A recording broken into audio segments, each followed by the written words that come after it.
Namaste. So this is Bijeet. So today we are going to have our third lecture. Uh, and so today's topic is okay. So basically, as you know, we have started a lecture series on Indian political theory. And today is our third lecture. The title of today's lecture is Hindu Morality is Natural Morality. Um, and in the last two lecture, we basically discussed that we need to de-Abrahamize our culture and our politics in the sense, and because of the fact that that de-Abrahamization is equivalent to decolonization of India and will be equivalent to decolonization of India. And we have also extensively discussed about Abrahamic historiocentrism and how it leads to various it creates various anomalies, and in the process it actually destroys the whole of culture itself. And so today we are going to continue from there to understand what is actually wrong with this Abrahamic historiocentrism and historiocentrism, so to say, and how basically the Abrahamic morality that is centered around this historiocentrism, how it leads to nihilism or nihilism, so to say, and what we can offer, okay, what the Hindu morality can offer to escape from this nihilism. Okay, so again, this is a very big topic, and probably it will take a couple of lectures. Let's see. I'm not sure, but this is again a very pivotal point that we are going to touch upon, at least in the context of this subject of Indian political theory. Okay, and then we are going to build up from here. So first, we are going to discuss the Rai and Pran to basically create a framework which will be sort of homologous to the principles of nature, because as you know, that as per Hinduism or as per Hindu morality, Prakriti is Parameshwar, right? Prakriti is the temple, it is the mandir. Prakriti is the mandir of Hinduism. So basically, Hindus have learned a lot, and pretty much the whole of spirituality is centered around Prakriti, which is sloppily translated as nature. And so basically, we are going to understand the naturality of Hindu philosophy and various aspect of it, which will be needed to create this Hindu moral framework. And we are going to have a very detailed analysis of how to build upon it, every nitty gritty things in that sort of domain. And from there, we are going to compare it with the Western philosophers and their philosophy itself. Um, and then finally, so probably by the end of today or in the next lecture, we are going to sort of understand dharma and karma and all these things, and how it can be contextualized in the realm of Hindu morality, in the natural morality. We are also going to touch upon very basic ideas, fundamental ideas like spontaneous morality, intentional morality, and obviously natural morality. Okay, so these are the things which we are planning to cover today. Much of this is probably new to you, and it is probably new to the whole of the academia as well, because this part, the lecture, is taken from a book that I am currently writing, which will be published. I don't know. I don't know. Maybe end of year, or it depends on the editor actually. So yeah, it is taken from that book.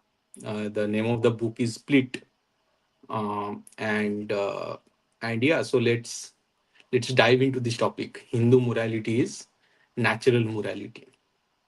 So, as I promised, the very first topic, in continuation from the last lecture, is that Abrahamic historiocentrism creates nihilism. Right now, you know that the Abrahamism, like Judaism, Christianism, and Islam, their basic claim is that human history is basically the sole source of morality. Right, in their conception of morality, there is a very clear timeline, right, and there is a singularity in the timeline, which is basically it can be birth of their messiahs, or birth of Jesus, or birth of their Rasulullah, right? So there is a singularity in their timeline, and before that episode, that single event, all the events before that specific singular event are basically, they happened in the age of jahiliyat, jahalat, right, in the age of darkness, and after the birth of that Jesus or Rasulullah, it is the age of illumination, right? So they conceive this whole thing, morality, as basically a phenomena that started somewhere down the history. Okay, so basically their claim that human history is the sole source of morality, it essentially dictates that the temporal fluctuations of events have the power to induce fluctuations in normativity, in the sense that the natural universal morals, they have the capacity by which the society can easily gauge the future and can retrospectively look into the deep past. Okay, so basically they are saying ki, okay, so we have got a book, use this book to understand the past as well as the future. Now this is powerful since it enables a society to exactly understand where it is situated at a particular time in the vast infinity of space time, right? Because if you have a book which guides the humanity in terms of morality, etc., then you can, at any point in this space time continuum, no matter where you are in terms of which nation you are in, or what age you are in, whichever year you are in, you can just open the book and you can exactly understand that how a society can work ideally, right? The certainty that natural morals arm a society with saves the society from any schism or abrupt subversion. Now, if there is a moral which is natural moral, it should be like that, right? That it should be universal. It should be applied at all point in space time. It has to be maybe in accordance with the natural functioning, and obviously because it is in accordance with the natural functioning, which means it is in accordance with the very spirit of humanity, right? So these natural morals, they ideally should never create a split or any schism or any sort of abrupt subversion within a human psyche.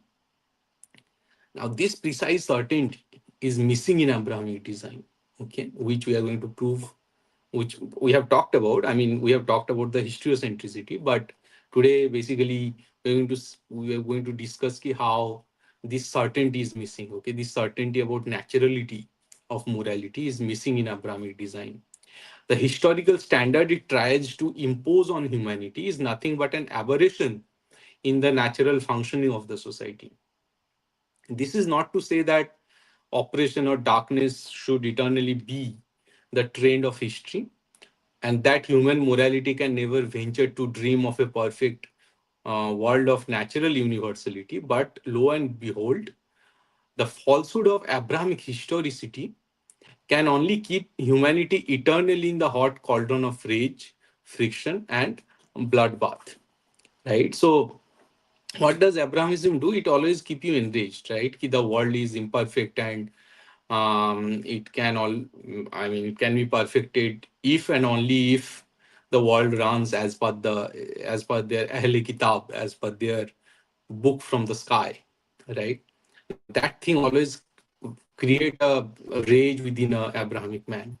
Even when Abrahamism emerges victorious, the naturalness of a society ideally should not feel the compulsion to accept the framework behind the victory and its universal and moral framework.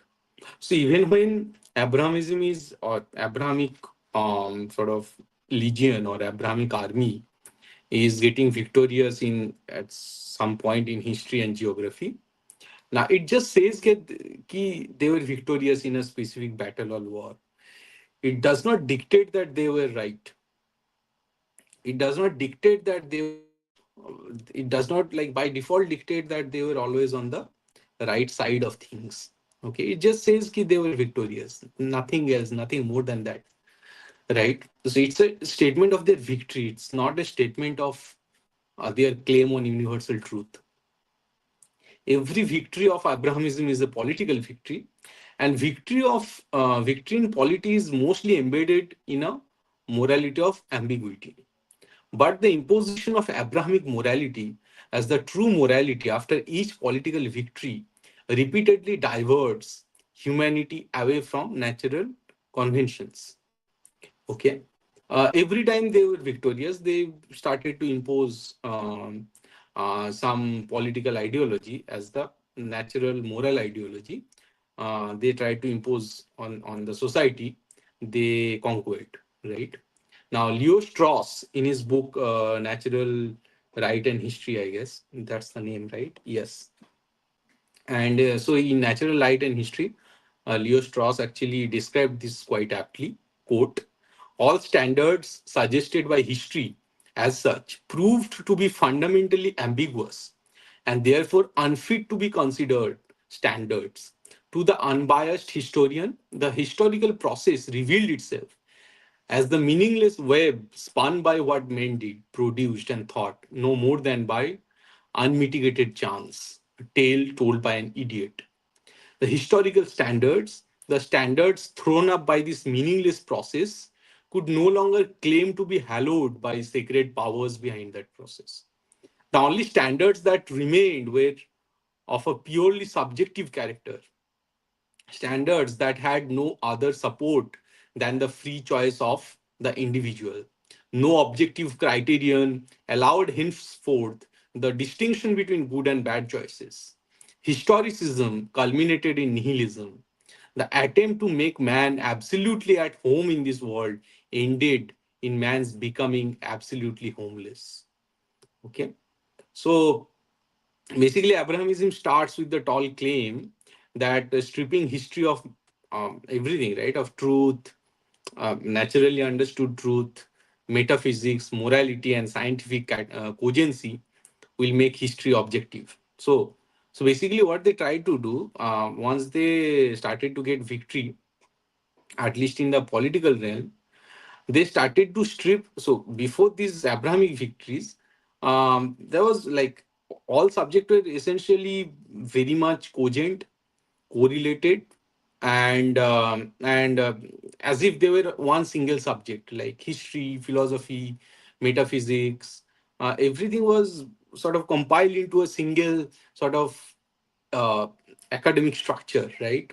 Or literary structure, so to say. But Abrahamism started to say कि stripping history of मतलब history should be and must be stripped of metaphysics, morality, and scientific cogency because it will make the history itself very objective. Okay, and that morality can emerge organically out of sequence of historical events.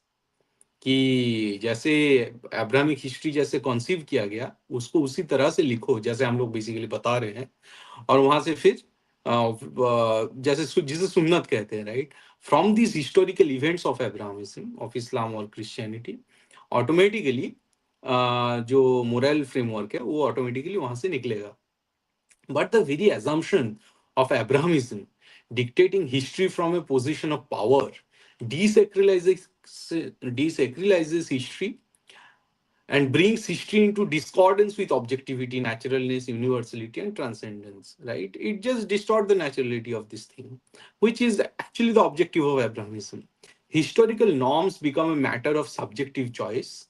Abrahamic morality emerging out of it becomes synthetic, assembled from curated narratives shaped by power and accident rather than discovered within the structure of reality.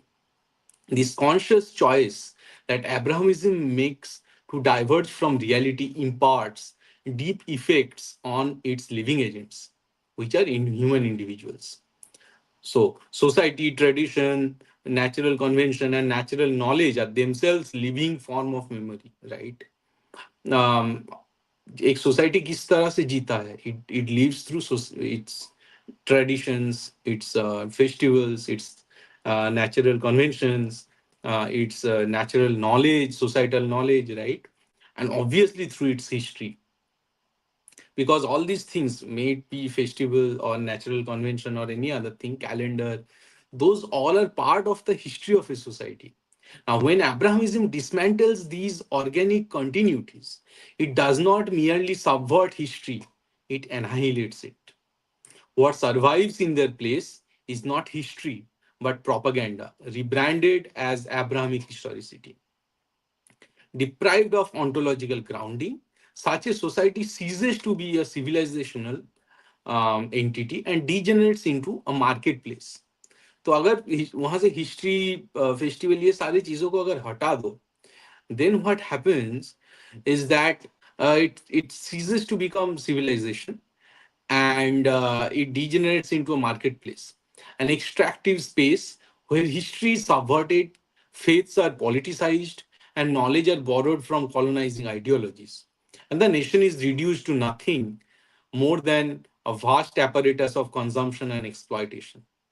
Deep down, a man is trapped in this design, and he starts to lose his faith that anything universal whatsoever can actually exist, that truth can actually be explored from the piles of knowledge gathered historically by humanity, that natural convention and natural order are universal and can simultaneously be experienced through deep introspection into his own soul and spirit, and that his Atma is connected to the larger functioning of the universe, and that reality is not synthetic but sacred.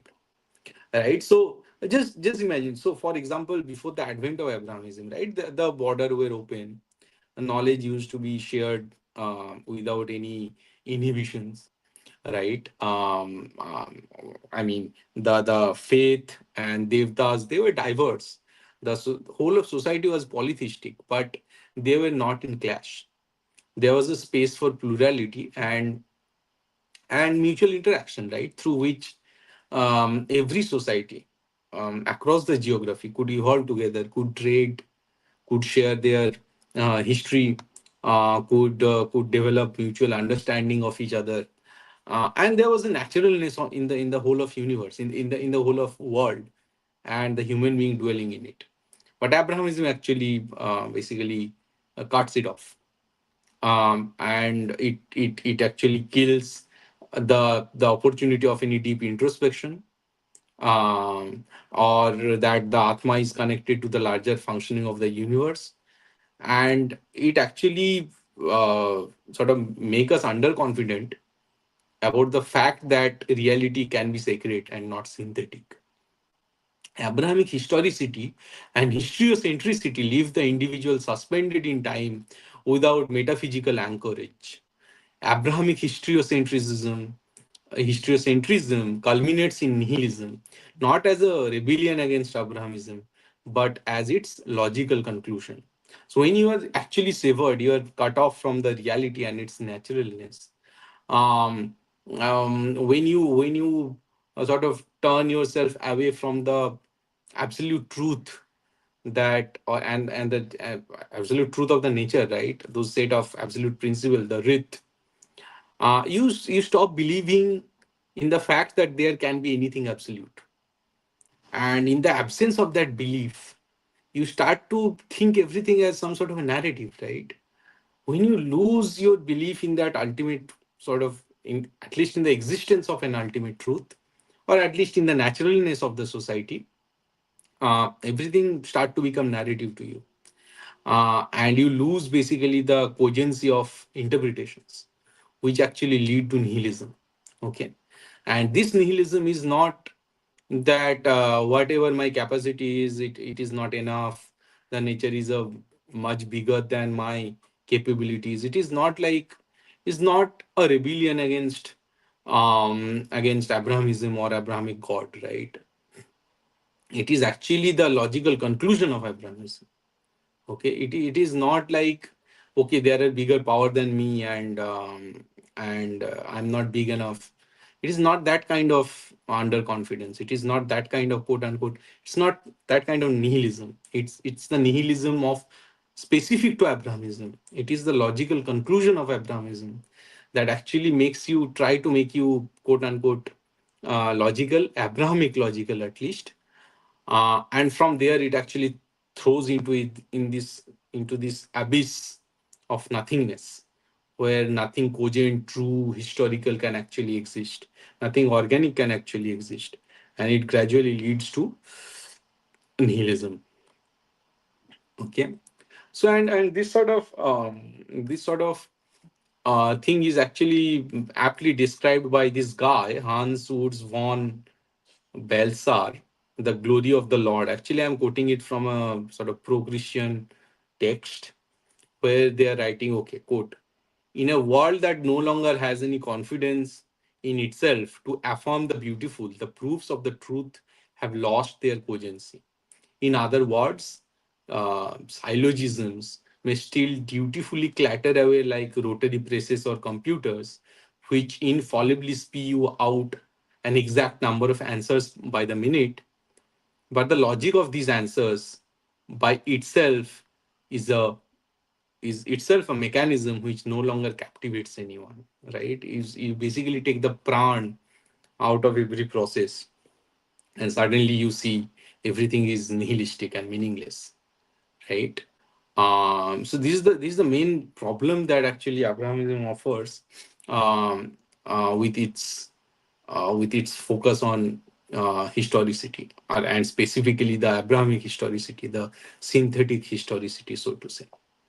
Okay, so yeah, so basically we have established by now that Abrahamism can lead to nihilism. Okay, so there are a few more things that I wanted to discuss, but I think this is a good introduction to this topic.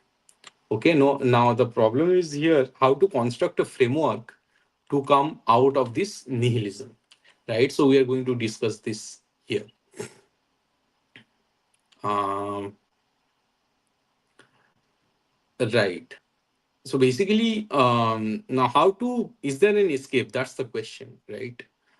And to answer that, you have to understand that there is probably one chance, right? It has to come out from naturalness. Now, in the absence where everything around you becomes synthetic and you don't know what to resort to in order to understand naturalness, there is one last figment, right? Which is your Atman, which is your Atma, uh, which is even beyond soul, right? Soul. I think we have already discussed that there can soul is basically the reaction, right? It is dual to the external environment, so it is basically reaction to some um, external stimuli. And Nietzsche also says that there can be many souls, right, depending on the stimuli that you are having. But here we are talking about something which is non-dual, which is spontaneous, quote unquote, spirit. Maybe you can call it loosely call it spirit, but Atman has a very specific meaning in the context of Hindu philosophy. So, in the absence of everything, in the absence, I mean, in the absence of naturalness in everything. So, for example, your mind can also be corrupted by the environment, for example, right? Because mind is what? Mind lives in the same physical level as your body and the external environment, right? So obviously, if there are corruption in the environment itself, in the surrounding, chances are there your mind will also be corrupted, right? At least the environment has the capability to corrupt your mind. Now, in a world where everything is corrupted, where everything becomes synthetic, there is at least one thing which is always natural, and that is your non-dual Atman.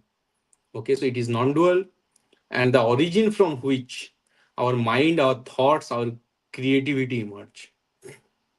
When all else fails, when all knowledge has been rendered hollow, all values destroyed, and even the mind can no longer see how its agency over the perception of history, tradition, and truth has been seized, the spontaneous urge for creativity becomes the only force with any semblance of power.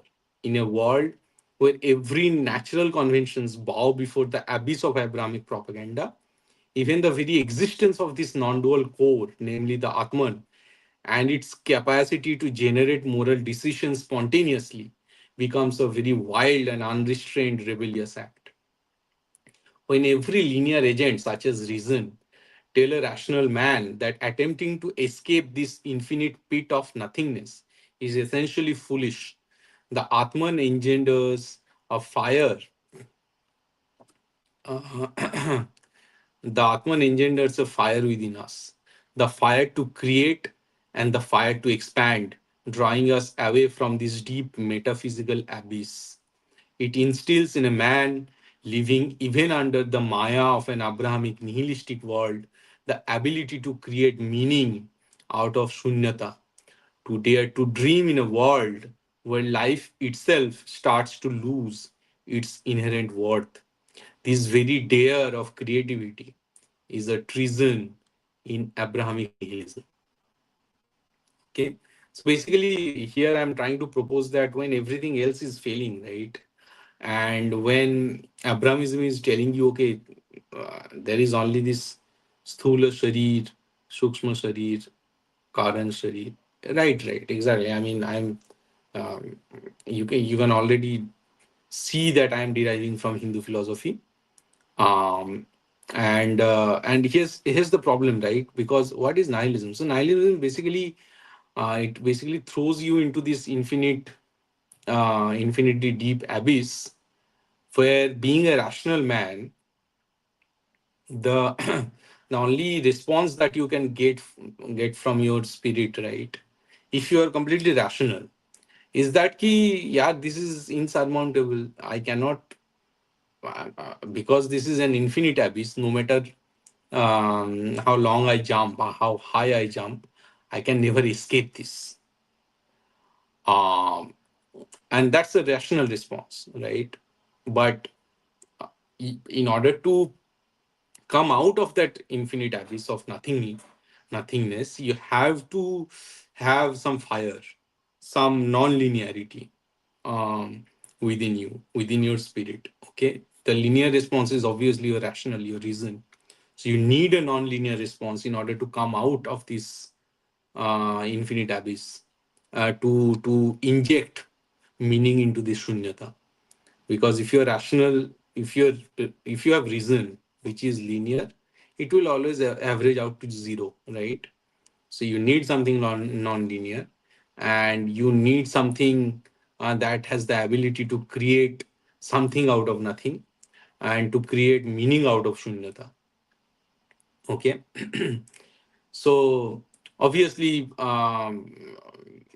here you can see that, okay, there is, um, uh, uh, the point is that this sheer passion of creation, right? This creation has the ability to sort of defy this nothingness. Yeah, this nothingness and this nihilism. When the reason declares it is not possible, it is a void, you will drown in it without a trace, man chooses to reject this self defeating logic that says extinction is the only rational end. Instead, he clings to a fragile, glowing ember that outlasts despair.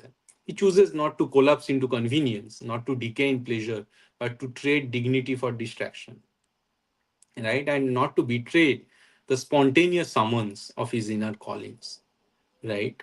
So basically, yeah, basically here I am gradually trying to develop the framework where I am keeping this passion for creativity. I'm trying to give it some chance, okay, some opportunity to create something out of nothing, okay.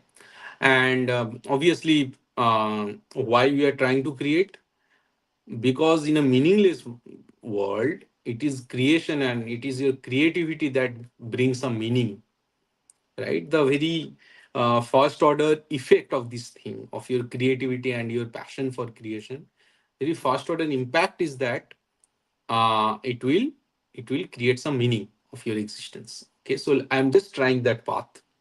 Nothing radical here. Okay, I'm just stuck in this infinite abyss and I'm trying to be creative, just to and this is basically 0 to 1, right? In modern terms of Peter Thiel, right? He wrote this book 0 to 1, where he says ki, okay, I have to start create something from 0 to 1 that will take you from 0 to 1. So I'm just going from 0 to 1.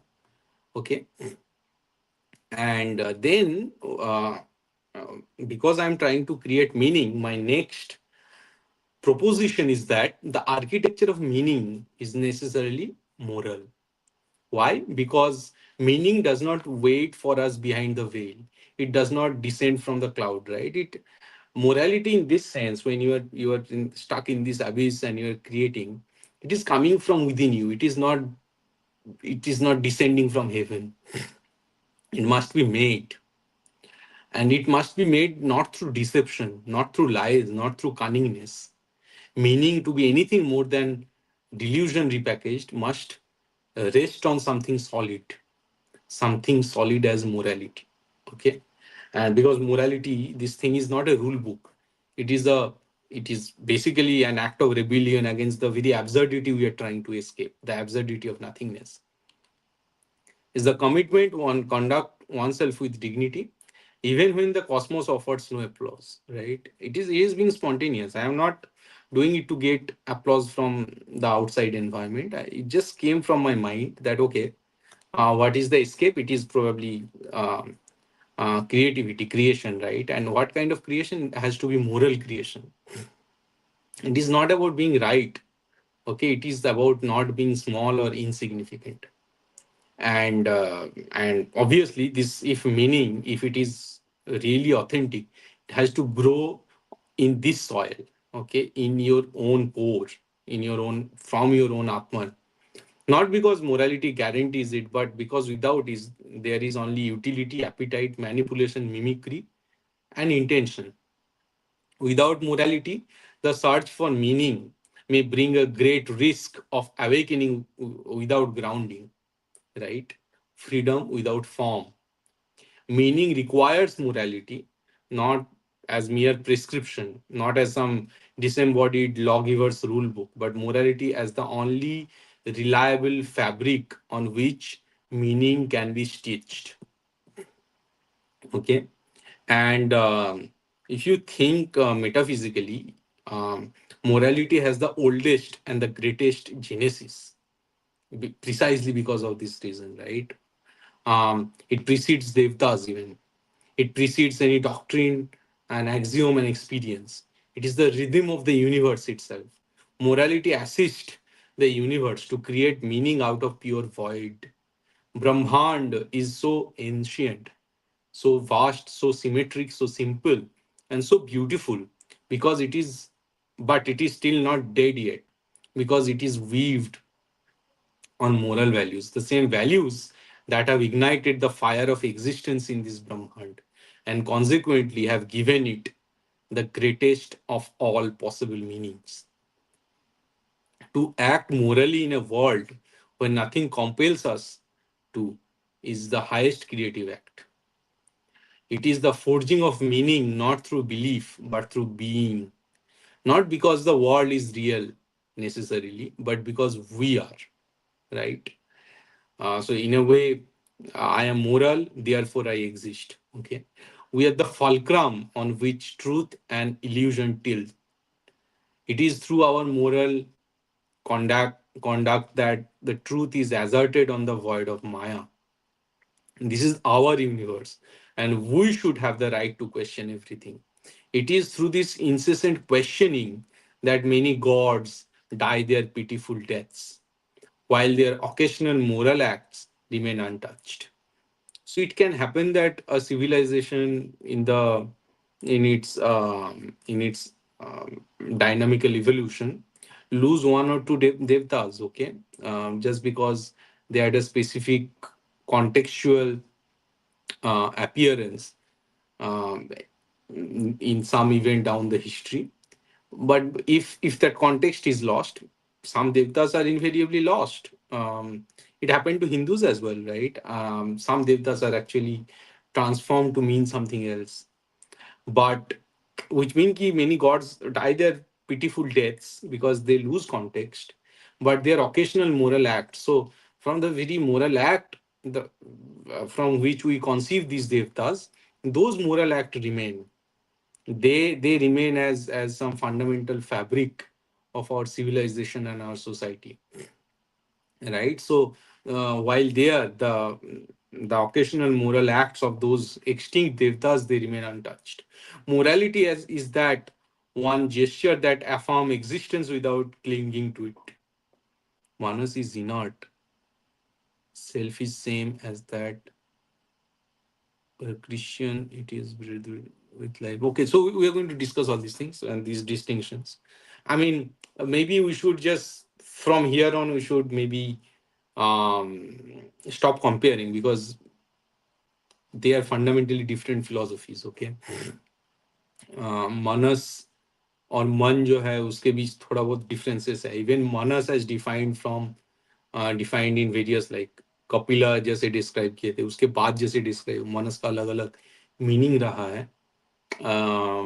Even Kapil का जो सांख्य है उसका जो interpretation निकलता है, उस पे जो टीका लिखा गया है, उस पे भी चीजों को अलग अलग व्याख्या दिया गया है. ठीक है, अम, तो उसको ध्यान में रखते हुए हम लोगों को आगे बढ़ना होगा. Morality is that one gesture that affirms existence without clinging to it. Morality heals a man, especially after he sees the emptiness. And it saves him not by asking him to retreat from the world, but by lighting the eternal fire that brings forms and structures, wills and representations into this otherwise chaotic or illusory existence. Okay. So basically, here I'm trying to establish the proposition that the architecture of meaning is necessarily moral. Okay, because so first we were this poor creature in this infinite abyss. From there, we created meaning, and then we said that this architecture of this meaning has to be moral. The next step is morality assumes an uncompromising path to Bhuma. Okay. So now that we know we are moral creature, we are going to expand. We're going to expand our spirit. Okay, quote unquote spirit. So now, which morality? The morality that expands us, never diminishes. The morality that does not leave us hunched over in our own eyes, but leads us to Bhuma. Bhuma means the greater being. Okay, Bhuma जैसे सबसे बड़ा जो idea होता है, मतलब it is greater than yourself, that is called Bhuma. Okay, the greatness, so to say, the eternal, the greater things. What distinguishes the greater choice and interpretation from inferior, cunning, subverted choice in this world, a world so riddled with contradictions, decadence, and shallow claims of truth, quote unquote truth, is not some fleeting moral platitude or intellectual exercise. It is the craving for Bhuma, that which ignites the spirit, propels the individual beyond the mundane and the petty, and reveals the true dignity that resides in the soul. Bhuma makes moral codes honorable and forms the very bedrock of any moral stature and confidence. It is the lifeblood that separates cosmos from the insignificant, the truth from falsehood, and the warrior from coward, the honorable from the enslaved. Right? It is not some so this Bhuma is not some archaic relic of past societies. It is the very primal force that compels a man to pursue not the fool's gold or fleeting pleasures and transient desires, but the highest calling. The Bhuma is the highest calling, the embodiment of the sacred, the infinite, the vast. It is, in fact, how Hindus have decided to define themselves. Hinani dushyati iti Hindu, one who abhors hinta or lowliness is a Hindu. So I'm quoting this from Meru Tantram, Hinani Gunani Dushyati iti Hindu. Meru Tantram, actually, it is a text written maybe near 1000 AD or so, 1000 Common Era. Uh, and there actually Devi Parvati is asking Shiva that who is a Hindu. And then Shiva is responding that hinani gunani dushyati iti hindu, जो हीन गुण को जो घृणा करते हैं, right, उससे जो उसके चक्कर में जो नहीं पड़ता है वही हिंदू है. हिनानी गुनानी दुष्यति थी हिंदू, हिनानी दुष्यति थी Hindu. So one who abhors हीन गुण is a Hindu. Morality escapes the void of nothingness only by turning away from it. जब जो लोलीनेस है उससे जब मुकर के सामने आ जाएंगे, सामने की तरफ देखेंगे, तब हम लोग भूमा को टच करने लगेंगे, तब हम धीरे धीरे हिंदू बनने लगेंगे. Morality escapes the void of nothingness.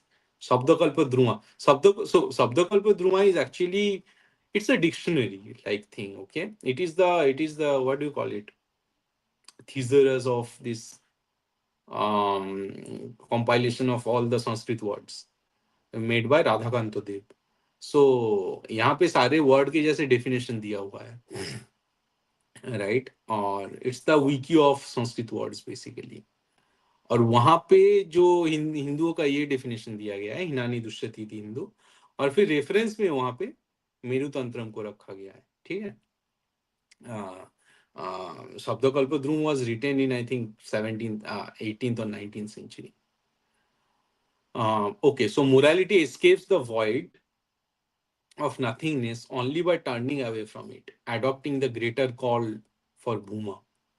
Okay, so this like awakening yourself to the call of greatness, right? To the greater call, to the Bhuma. It actually makes you Hindu. Okay, this pursuit of honor sets a man apart from the wretchedness, particularly from the deceitful, the conniving, and the manipulative forces of, for example, the religious values that pervades the society. These values, cloaked in the robes of morality and compassion, reek of hidden agenda, of ulterior motives, and a creeping moralism, if you can call it moralism at all, that aims to subdue the spirit and destroy the dignity of a man. It is only through the quest of Bhuma, that morality distances itself from the Abrahamic tradition, which is built on guilt, on a false sense of salvation, on the promise of eternal life purchased with servitude and subjugation. Because Abrahamism smells of bad air, a toxic cloud of hypocrisy that stifles the will to power and suppresses the soul's true nature. Right, because Abrahamic morality, they are this historiocentric morality built on guilt, built on servitude, कि तुम्हें question करना मना है, तुम्हें eternal life और अच्छा खासा जन्नत वाला लाइफ तभी मिलेगा जब तुम बिल्कुल ही कुत्ता बन जाओगे, राइट, नबी का कुत्ता बन जाओगे, कोट अनकोट, या फिर जो बिल्कुल ही सरेंडर कर दोगे, right. Islam, the very word Islam, it means submission. Similarly, here also in Christianism also, you know that you have to submit to Jesus because Jesus is the only king, right? You have to submit before the Holy Trinity because you are by default ab initio you are a sinner, right? So it is built on guilt, it is built on submission, false sense of salvation. ये सारे हीनता है. These are lowliness promised to a human being. ये जो हीनता है, एक हिंदू इसके खिलाफ खड़ा होता है. A हिंदू abhors हीनता because he craves for bhuma. It is the craving for bhuma that makes one a Hindu.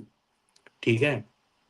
सो या सो इसी तरह एक हिंदू इसके खिलाफ खड़ा हो जाता है. Whatever stifles the will to power, whatever suppresses the true nature of a soul. Okay, it is the bhuma that will always prevent a man from bowing to the twisted ideals of Abrahamic religions. A man has honor, and it is the most essential component of his character because it is the honor that takes you to Bhuma. He is not a cowardly slave who seeks to appease a distant god. He is a fierce warrior who knows that his dignity is tied to his will to ascend and to conquer. A man does not seek approval from a tyrant in the heavens. He knows that his dignity comes from his inner mastery, from his relationship with the world, nature, and the cosmos. To degrade oneself, to fall into the muck of inferior, distant, lifeless Niskarma God, is cowardice, and it is not moral at all. It is hinta to surrender one's spirit to forces that deny him the greatness that he is born to achieve. A man is a moral entity who despises this lowliness. In the honor bound Atma of a man lies a sense of superiority, not over the weak, the downtrodden, but over the empty and deceptive promises of subjugation, over the life denying forces that attempt to twist the meaning of existence. Man is not an instrument of surrender, but a creed of ascension. It calls for the mastery of one's own mind, body, and soul, to rise above the degradation that seeks to infect the world, to reach for the Bhuma, the vast, the eternal, the grand. The path of a man is a path of conquest, of victory, not through deceit or trickery, but through the purity of honor. And it is this honor which is this true spiritual force. It is what elevates a man from the mire of mundanity to the greatness of the devtas themselves. To honor one's duty, to stand by one's principle with unwavering strength, is to transcend the weakness that the Abrahamic religions foster, a weakness born of guilt, of submission, of waiting for the heavens to intervene. Man, in contrast, creates his own heaven in this very world, for he is not bound by the chains of dogma or surrender. He does not wait to be a savior, he becomes his own savior. Abrahamic cults mask their true nature under the veil of kindness and charity, but their true goal is suppression of the self, the eradication of personal honor. They tell us to forsake our earthly dignity, to bow our head, to humble ourselves before a higher power. A moral man must always reject this. For a moral man, for a Hindu, honor means standing tall with pride, even before the higher power, asserting his power and his dignity in a world that demands him to be meek and submissive.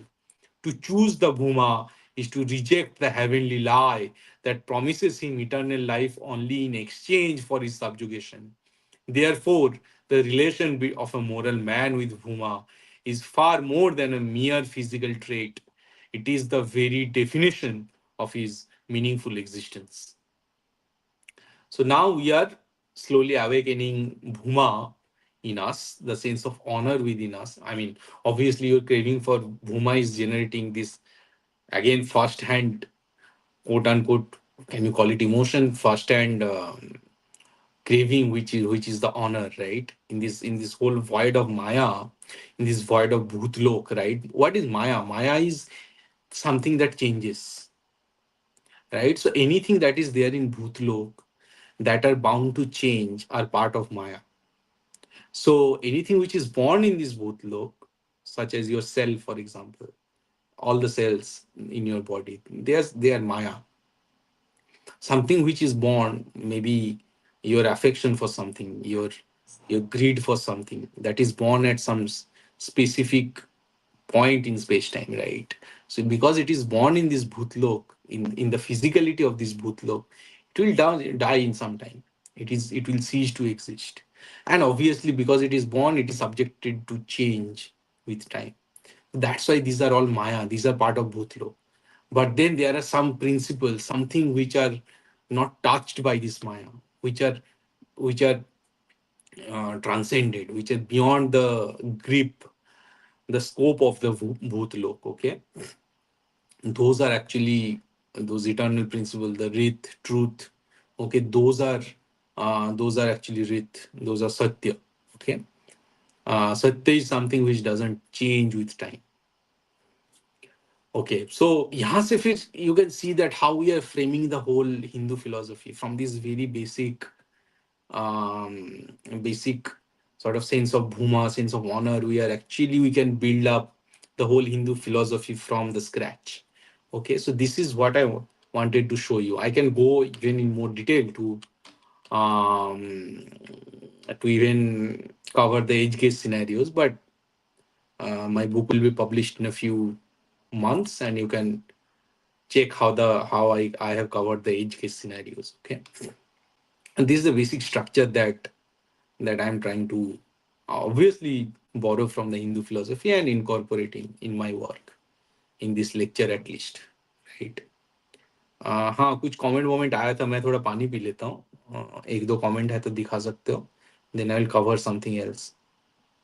So just maybe for 1 minute I can check the comments. Rudra, you are there?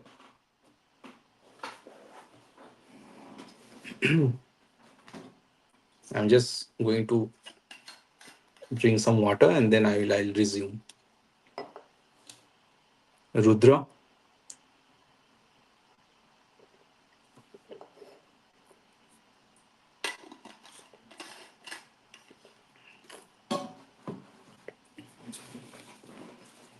So there is no Rudra, so I'm talking to a void. I don't know,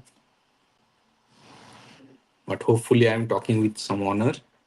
So this is going somewhere, right? This is creating some meaning. Okay. Um, Now you may say, yeah, Bijit, what you're saying is basically it's synthetic, right? In the sense that okay, maybe you are synthesizing these sort of framework, they are not natural. But you promised us ki yaar, uh, whatever morality you are going to conceive or you are going to prescribe or describe, it will be natural morality, right? So what is the proof? What you're saying is actually natural part of natural morality. So in order to explain that, I am going to introduce one more word, which is Rai. Okay, Rai is a word which is there in many Upanishads. I remember, I think it is in Taittiriya Upanishad, in Prashna Upanishad. So at least in a couple of Upanishad, you will get this word Rai. तो probably रई is the word जहां से आर्य निकला है, probably. Okay. Now what is रई? अब जब हम लोग भूमा को डिस्क्राइब करेंगे, जब एक्सपेंशन को डिस्क्राइब करेंगे, right? Because okay, we have honored that's why we are expanding to Bhuma, right? At least through our kirti and everything, right? रई इज दैट, सो इनफैक्ट प्रश्न विषद या फिर यहाँ पे क्वेश्चन किया जा रहा है व्हाट इज रई कंटिन्यूअसली, समवन इज सेइंग कि फूड इज रई, someone is saying water is rai, right? And they are true in some or the other context. In some specific context it is true, because if you get food, it is the food and so someone say pran is rai, मतलब जो सांस हम लोग ले रहे हैं वो रही है. So partly they are all true, because it is your, your sauce and your food which is actually expanding your body, right? एक बच्चे से जब एक बड़ा होते हो, वो रही के लिए होते हो, राइट? वो भी एक्सपैंड करते हो, तुम्हारा बॉडी जो एक्सपैंड करते हो उसके पीछे जो जो जो सॉर्ट ऑफ प्रिंसिपल रहता है वो भी रही है एक हिसाब से. उसी हिसाब से तुम्हारा जब माइंड एक्सपैंड होता है वो भी एक रही का ही एक एक्सप्रेशन है. ओके, इन द भाव लोक, सो टू से. Okay, so essentially, Rai is the fire that exponentiates to Bhuma by burning its own ashes. Okay, so for example, when you check, when we talk about causality, for example, causality का जो एक chain होता है, right? It's like a um how to say it? It's like a tree that is always branching out, and it is branching out too fast, right? कि एक जगह से निकला था, फिर causality is what is it is the principle that creating from cause to flurry of effects, and these effects themselves are becoming cause to some more effects and so on. So it is just branching out of events, of causes, right? From some cause you are getting a flurry of effects branching out.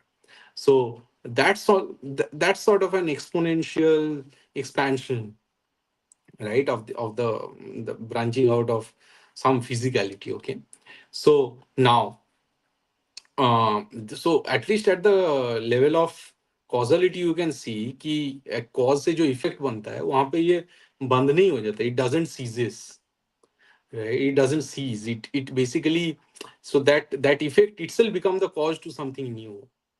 So in a way philosophically it's like okay, it is so the cause is having some fire within it, to create ashes which are the effects, And these effects are actually, the ashes are actually bonding themselves to create more effects, right?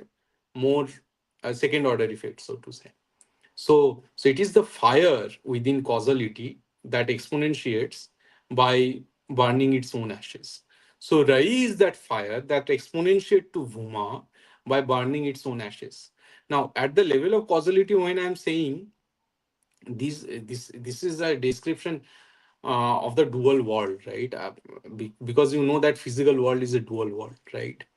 But Rai is something beyond that. I mean, this is a very generic principle, which is probably, which can be applied beyond this bhutlok, so to say. And what is the proof? So the emergence of the Brahman from an absolute void could not have been facilitated by any linear, uniform, or inertial process. Am I audible, guys? Because I saw some issue. Uh,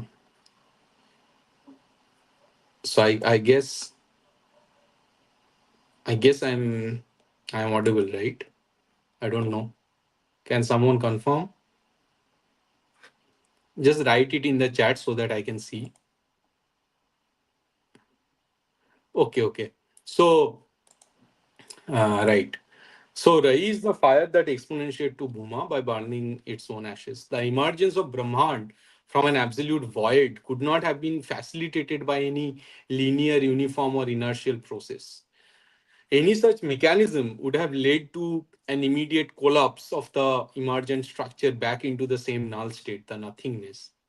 Right. So if if the world were created with linear, uniform processes, so uh, for any linear process, you know, and if it is created out of zero, let's say, if you average it out, it will always average out to zero, right?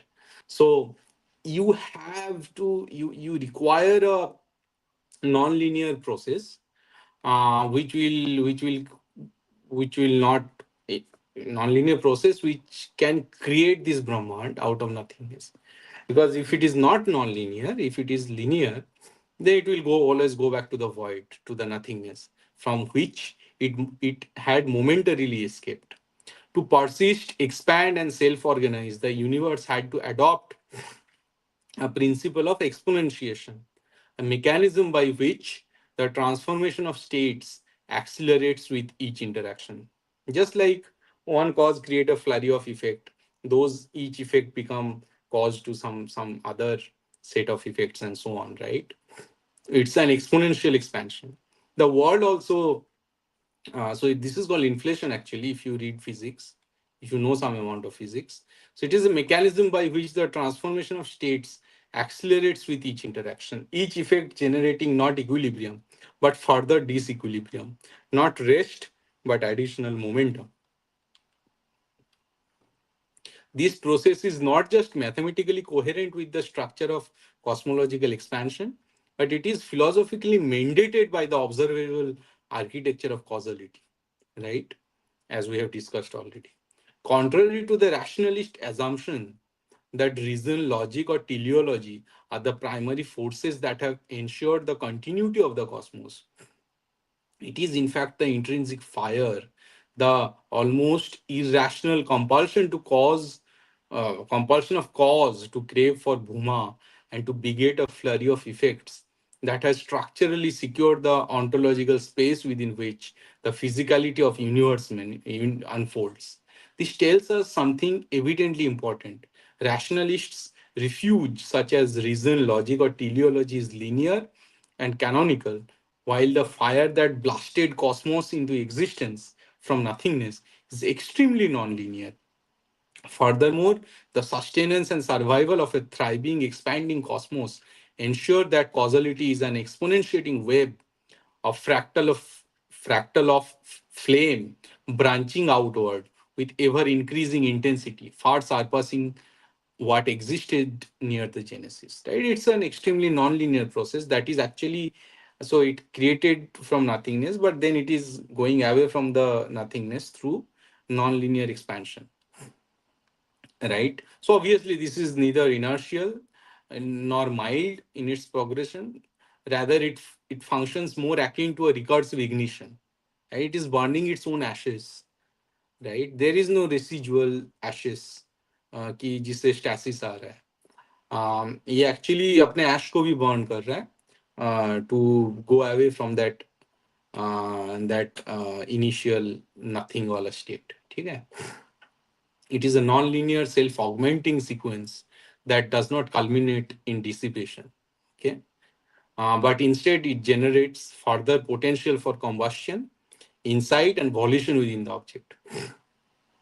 If there is ever a set of quote unquote will that give birth to effects and phenomena from a set of cause, the fire of will does not expire, right? It intensifies, produces within the subject a recursive interiority that further amplifies its drive, cognition, and creative projection onto the world. So this is some sort of a chain reaction, as you can see. This is a metaphysical chain reaction. It maps a trajectory for each individual state from a state of ontological nullity to the plenitude of all possible destinies. The absence of ash in the moral and cognitive sense indicates that causality functions not as a terminus, but as a principle of sustained acceleration. I'm just repeating the same thing, right? Meaning, in this framework is not a stable product or final realization. Meaning does not arise through reason alone. It is the essence of an ever intensifying cosmic combustion that fuels without exhaustion or creation of any residual ashes. The subject's existential navigation through and beyond this contingent world. Right? So basically, I'm saying that meaning is not some teleological realization, okay? It is there in the framework itself. It is through this chain reaction that a subject moves from absolute insignificance, which is metaphysical nothingness, to the possibility of every imaginable and unimaginable destiny. The fire does not die. It cannot die because the very condition of its burning is the generation of further flammability. It creates not finality but proliferation, not silence but resonance, and infinite becoming. So let us name this fire that sustains and exponentiates the combustion of reality by burning its own ashes. Let's name it Rai. Okay. So this fire that is burning its own ashes to lead this exponential expansion, we are calling it Rai. Right. And as we have established here, it is true at the metaphysical level as well. So Rai is the conceptual architecture and the groundless ground upon which the meaning can emerge out of void. And more importantly, it can sustain itself without collapsing into nihilism because it is a non-linear process. It is an exponential process that is taking itself away from that nothingness, that void.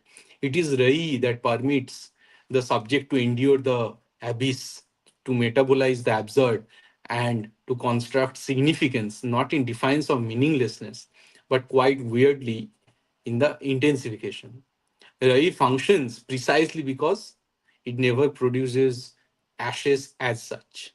This is the structure of a particular kind of cosmic necessity, a necessity that affirms not merely existence but persistence, self overcoming, and meaning generation.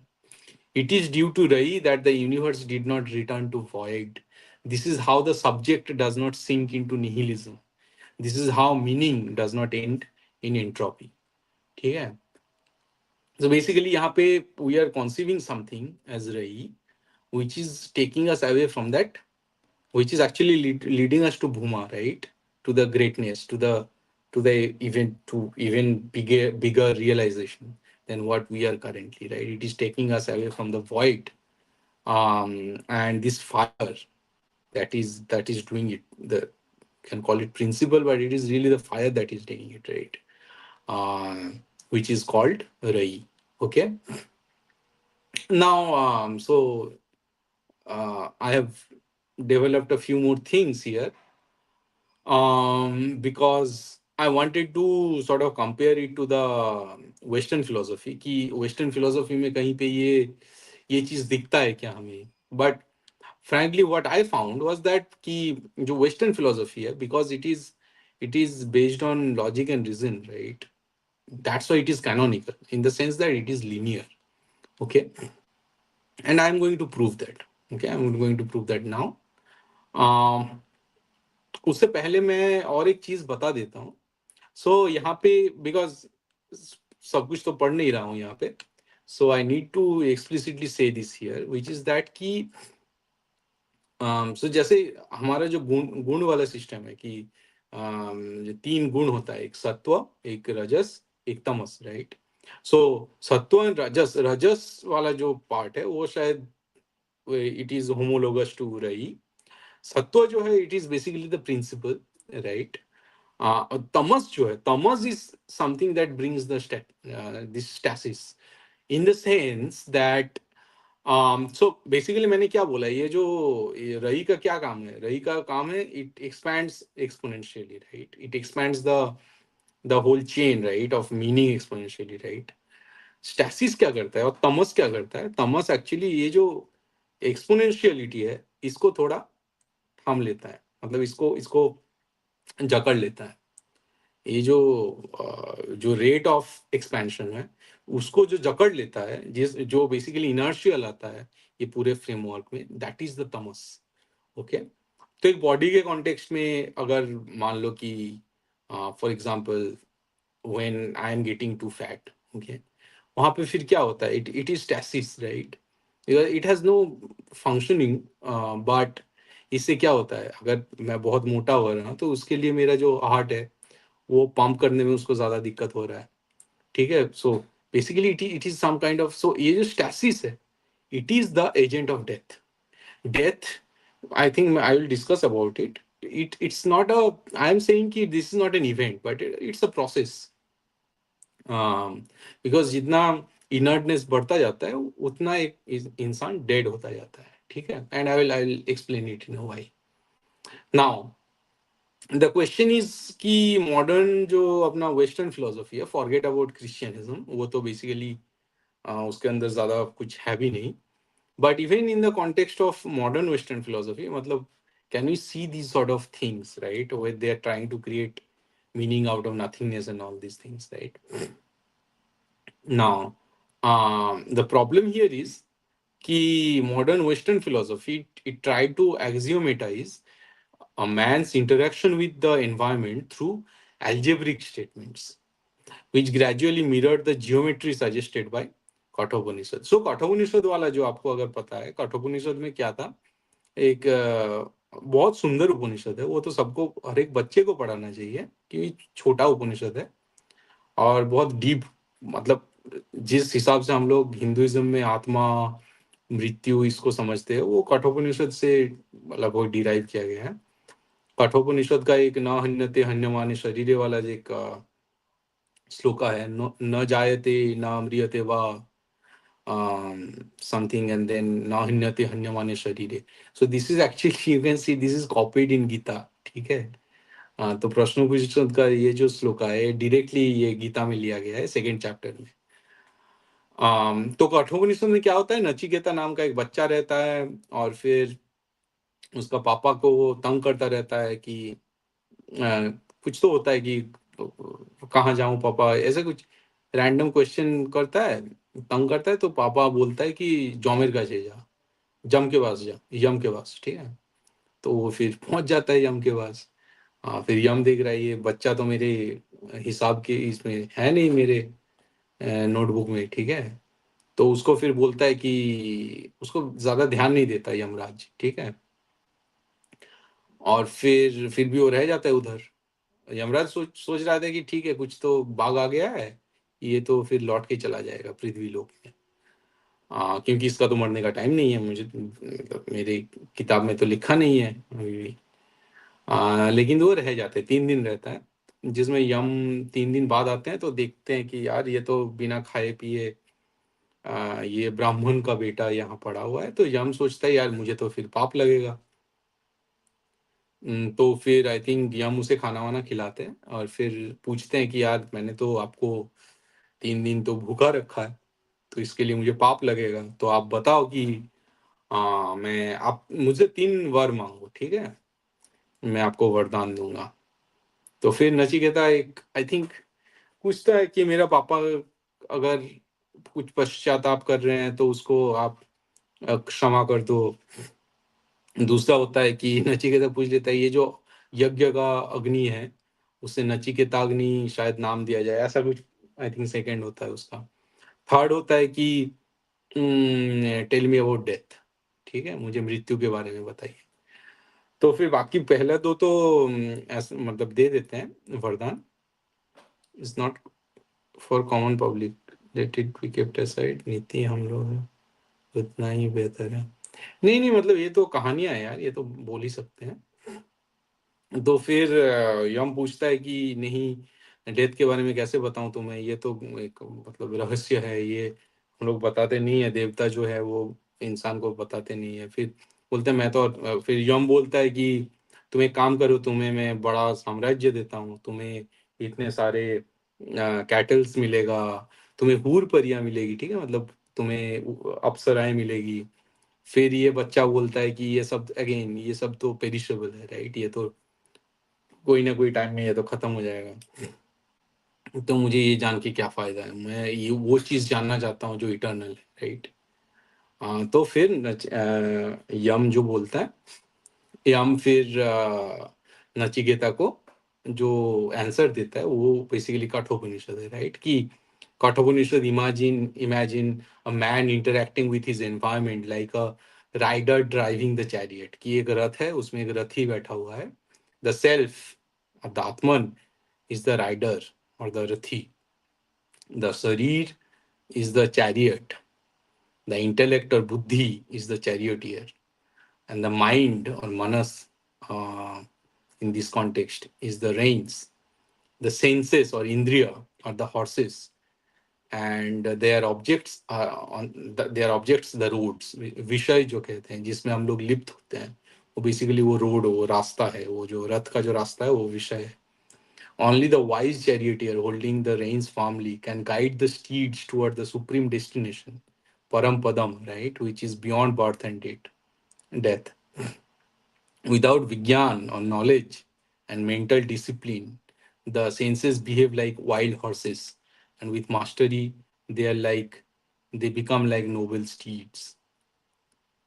Now, यहाँ पे आप देखोगे ये जो इस तरह से कठोपनिषद में जैसे इसको बताया गया है, यहाँ पे you you have conscious agents, right, you have the रथी, बट जो मॉडर्न वेस्टर्न फिलोसफी है वहाँ पे it tried to axiomatize man's interaction with the environment through algebraic statements, ठीक है, वहाँ पे कोई कोई कॉन्शियसनेस का जगह नहीं है जैसे, ठीक है, which gradually mirrored the geometry suggested by Kathopanishad, मतलब it try to sort of axiomate. सो अगर कठोपनिषद आपको एक जियोमेट्री दे रहा है कि कैसा दिखता है, then modern western philosophy tries to axiomatize it. The lack of morality seriously hurting us in that answer comment अच्छा अच्छा। तो बेसिकली वही है कि कठोपनिषद अगर जियोमेट्री है, then modern western philosophy tried to algebraize it, algebraize that geometry, ठीक है।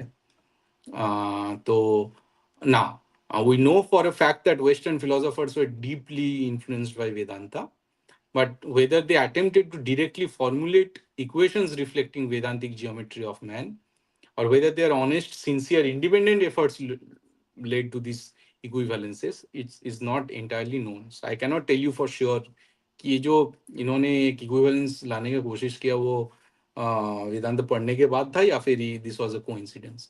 First came Plato who asserted that reality lies in the world of forms। ये तो हम ऑलरेडी डिस्कस कर चुके हैं कि there is some transcendental form, right, a table has a tableness, a chair has a chairness, जब उसके साथ कुछ हद तक मैच करता है वो ट्रांसेंडेंटल फॉर्म के साथ तो उसको उसका वो नाम मिलता है, right. So this is the idea of transcendental external form जो which exist independently, right, of these earthly objects। It took several centuries for Europe to produce another sensible philosopher like Immanuel Kant, who argued that we can never access the thing in itself, only its appearances, right? So only we can only access the phenomena and not the thing in itself. Because obviously, whatever we try to see and interpret or access, it is always subjective, right? Because we are the subjects. Descartes separated cogitas, thinking substance, from res extensa, which is extended substance, as if the charioteer could be defined apart from the chariot. कि जो thinking substance है और जो extended substance है, they are basically they have a veil between them. तो जो नोमेना है, जो फिनोमेना है, उनके बीच एक वो चीज एग्जिस्ट करता है, वेल एग्जिस्ट करता है, and they are not directly connected. Okay, I mean phenomena के ऊपर जैसे नोमेना का कोई ऐसे कमांड नहीं होता है, as if the charioteer is could be defined apart from the chariot. Yet in doing so, he left the reins unaccounted for. What exactly connect the pure thinking substance to this physical machine, namely the body? For him, the answer was mechanistic. The pineal gland is a hinge between the worlds. कि हम लोग जो चीजों को देखते हैं, जैसे बाहर की दुनिया को रजिस्टर करते हैं, it happens to this connectivity with the pineal gland. But can a hinge explain motion toward a goal? Can it account for what the chariot moves at all? Hume dissolved the self into a bundle of perceptions, reducing the chariot to a series of jolts within, without a driver, reins or destination. ठीक है, Hume तो extreme sort of subjectivity लाते हैं इस पूरे framework में. And if we try to make an equivalence with Kathopanishad, this is the image of an unyoked horses, each sense running towards its own object. That is the vikara of रूप रस शब्द स्पर्श गंध. ठीक है, कि ये जो अलग अलग विकार होता है, ये जो परसेप्शन होता है, वो हमारे जो सेंसेस वो अलग अलग जगह बिल्कुल ही पागलों की तरह भाग रहे हैं. That is basically, if we try to understand Hume from the Kathopanishad's perspective. Hume managed to unleash these horses, tearing apart the wholeness of the chariot. कि ये चैरियट सच एग्जिस्ट नहीं करता, सब अपने अपने हैं. ठीक है. To preserve the road, he lost the map. He dared to derive meaning without intellect, artha without buddhi, and in the process, he lost vijnana to hold the reins taut. Schopenhauer, he recognized this gap and inserted the will as the hidden engine behind phenomena, the invisible master whose restlessness fuels both inner and outer. His work, The World as Will and Representation, comes remarkably close to this Vedantic image.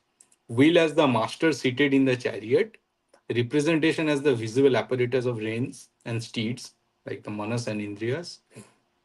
Yet his will is blind, possessing an irrational striving without innate sattva. For example, the sense of Bhuma, it is missing, right? But Kathopanishad sees in the master not blindness, but the potential for clarity, for suchi, when the intellect is truly awake. Satra. So Satra sharpened this into existential form. Existence precedes essence. There is no pre-given essence. In a way, the charioteer and the chariot de facto exist. The charioteer discovers the road and the destination only through the act of driving. The chariot is always already in a motion, essence trailing behind existence like a cart behind a horse. For Satra, as for Vedanta, there is no resting in mere perception. Perception ignites intention, and intention demands action. A chain of causality moving inward and upward toward the unmanifest. But Sartre asserted that there is no being behind appearance.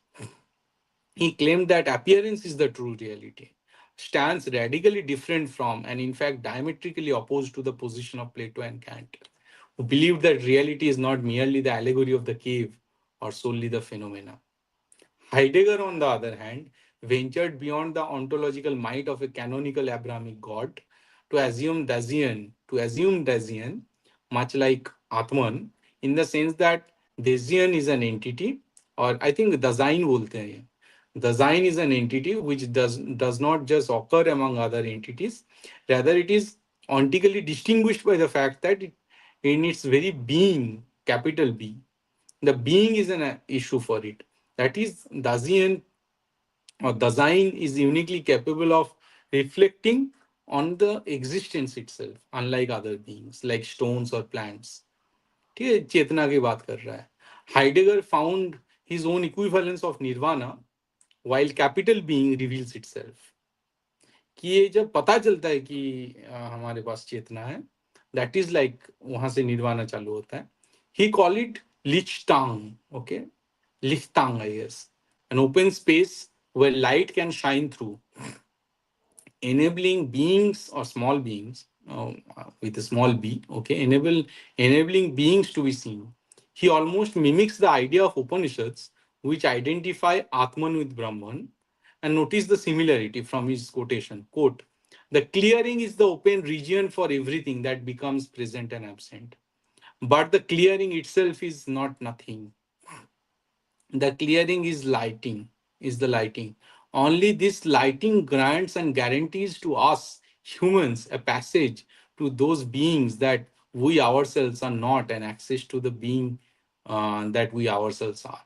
Okay, so basically, this is like उपनिषद में एक जगह बोला जाता है ना कि एक सूरज है, फिर वहां से, लेकिन if you have the lotus pond वहां पे, या फिर if you have due, right, अगर ग्रास के ऊपर ड्यू रहता है तो अलग अलग जगह सेम सूरज है, रिफ्लेक्ट करता है, और हर एक ड्यू जैसे बिहेव करता है as some source of sunlight, right. That is between the Brahman and Atman. तो सिमिलर चीजें यहाँ पे हाइडेगर एक्चुअली लाने की कोशिश करता है.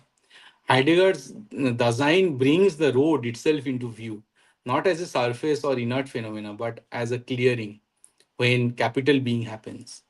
This is no static stage, it is a terrain that demands navigation, like the Durgam Pathas of Kathopanishad, sharp as a razor's edge. In his later thought, when Heidegger speak of aletheia or unconcealing, one hears the same tension of rishis knew about avatar. That disclosure is not a one-time event, but a constant steering, an active restraint of the senses, so that chariot doesn't veer into mere distraction. ये भगवान जो बार बार अवतार भेजते हैं, it is like the un concealing or revealing of this capital being, okay, which is basically Brahma. ठीक है. Now, the evolution from the pagan philosophers like Plato to modern European philosophers like Heidegger may seem complete in the sense of explaining everything that is theontology and even beyond. So it's basically a closed structure of pretty much inspired by theology. But the core issue still persists. The prawn present in this universal structure, enjoying freedom, experiencing phenomena, still maintaining its independence somehow from the physical chain of causality. Western philosophy का problem ये है, it binds the pran, okay, into this dual physical world, which engages in this duality of physicality, okay, जहाँ पे cause है, effect है, and they are bound by a chain which is the causal chain. इस पे जैसे प्राण को ये बांध देते हैं, तो फिर जो जो अंदर का अपना जो प्राण है या फिर आत्मन है, आ, इनके हिसाब से वो सोल बन जाता है, और जब सोल बन जाता है फिर वो उसमें डुअलिटी आ जाता है. The western philosophy can not take you beyond this dualism, beyond this Dvaita existence. Okay. Now, the pran is present in this universal structure, enjoying freedom, experiencing phenomena, and still maintaining its independence somehow from the physical chain of causality, is what makes the universe a poetic, dynamic reality, right? And this living, dynamic reality cannot be grasped through the algebraic axiomatization of philosophy. क्यों? क्योंकि जब तुम एक्सियोमेटाइज करने लगते हो चीजों को, तो obviously corresponding to your set of axioms, there can exist a sort of complementary reciprocal set of axioms which can create another world. Because if you try to create a world from this axiomatic sort of set, it inevitably lead to duality, right? So life is not a set of axioms, but it is a living, breathing reality. It is a dynamic reality. which is beyond this algebraic axiomatization of philosophy.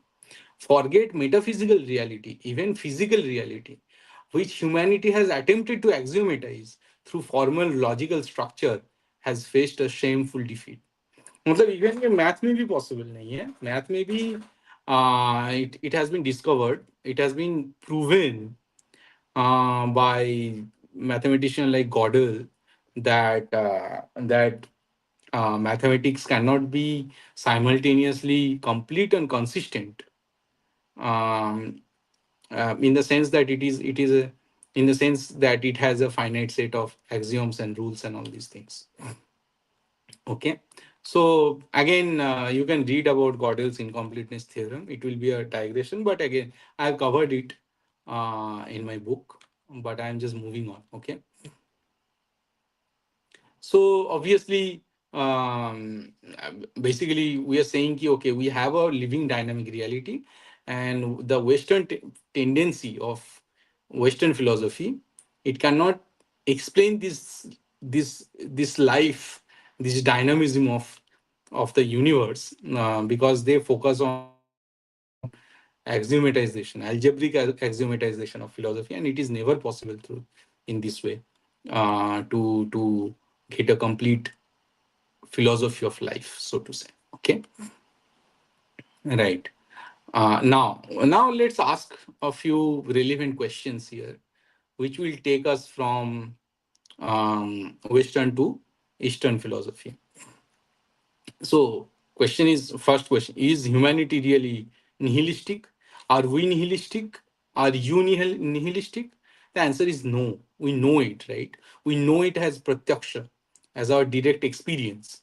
Nihilism does not belong to this ontological constitution of a man. It is not intrinsic to human nature. The existence of a man affirms itself through the immanent primordial fire, which we are calling Rai in our context. It is Rai that, even in the extremity of self annihilation, guides a man to act under the compulsion to ascribe meaning, to reassert some form of significance, and that gesture can never be considered as metaphysically void. This intrinsic fire within oneself has never been adequately accounted for within the horizon of eschatological myth, or the perspective or the prescriptive fiat of an extrinsic transcendental deity, which is the Abrahamic God. This very depth of a man surpasses the theological closure of the Abrahamic God. The severance between Rai, which is the vital sap of being, and the phenomenology of emptiness, as found in Abrahamism and in much of modern literature, is an artificial, ideologically engineered rift, and it is precisely this schism, this cultivated alienation from the immediacy of life's self grounding, that constitutes Abrahamism's most stable and enduring imposition upon the human spirit. Humanity has always managed to escape this imposition and this schism, and this escape can be understood, formalized, and manifested only through Pran and Rai. It is due to this non-dual transcendental chemistry of this duo of Pran and Rai that has helped human to beat this frustrating status quo of eternal meaninglessness, and has instilled confidence in him to create so much. It is only through his fire of life, his spirit to struggle and survive, and then create meaning out of it, in his spontaneous outward expressiveness, and affirmation of his confidence to come out of that cold, sad, depressing pit, to not look back and rationalize his future based upon what he has been gifted with. It is that Rai within him that forces him to look beyond, to overcome, to build up, to discover, to fight, to keep swimming no matter what. It is this spontaneity, the fire, the Rai of human expressions, and not the intention that has lifted humanity from the dark pit of nihilism. And it will continue to do so in the same way for eternity. Right? No rationality, no intention has helped to lift humanity from this dark pit of nihilism. It is that spontaneous fire within a man that he doesn't even have to think about. It is that spontaneity, that fire that has lifted up. It is that rai that has lifted up a man from this infinite pit of nothingness and nihilism. Right? And it will continue to do so in the same way for eternity, because rai itself is eternal. Okay. And then also, I'm not going to discuss the death and instinct.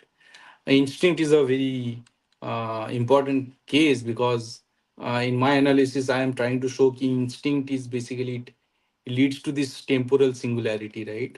So death and instinct are two sort of cases which actually says that there can be something beyond this dual physical world, which has a space time, right? लोगों को शायद समझ में आना ये मुश्किल होता है कि स्पेस टाइम के बियॉन्ड भी एक मेटाफिजिकल एग्जिस्टेंस हो सकता है.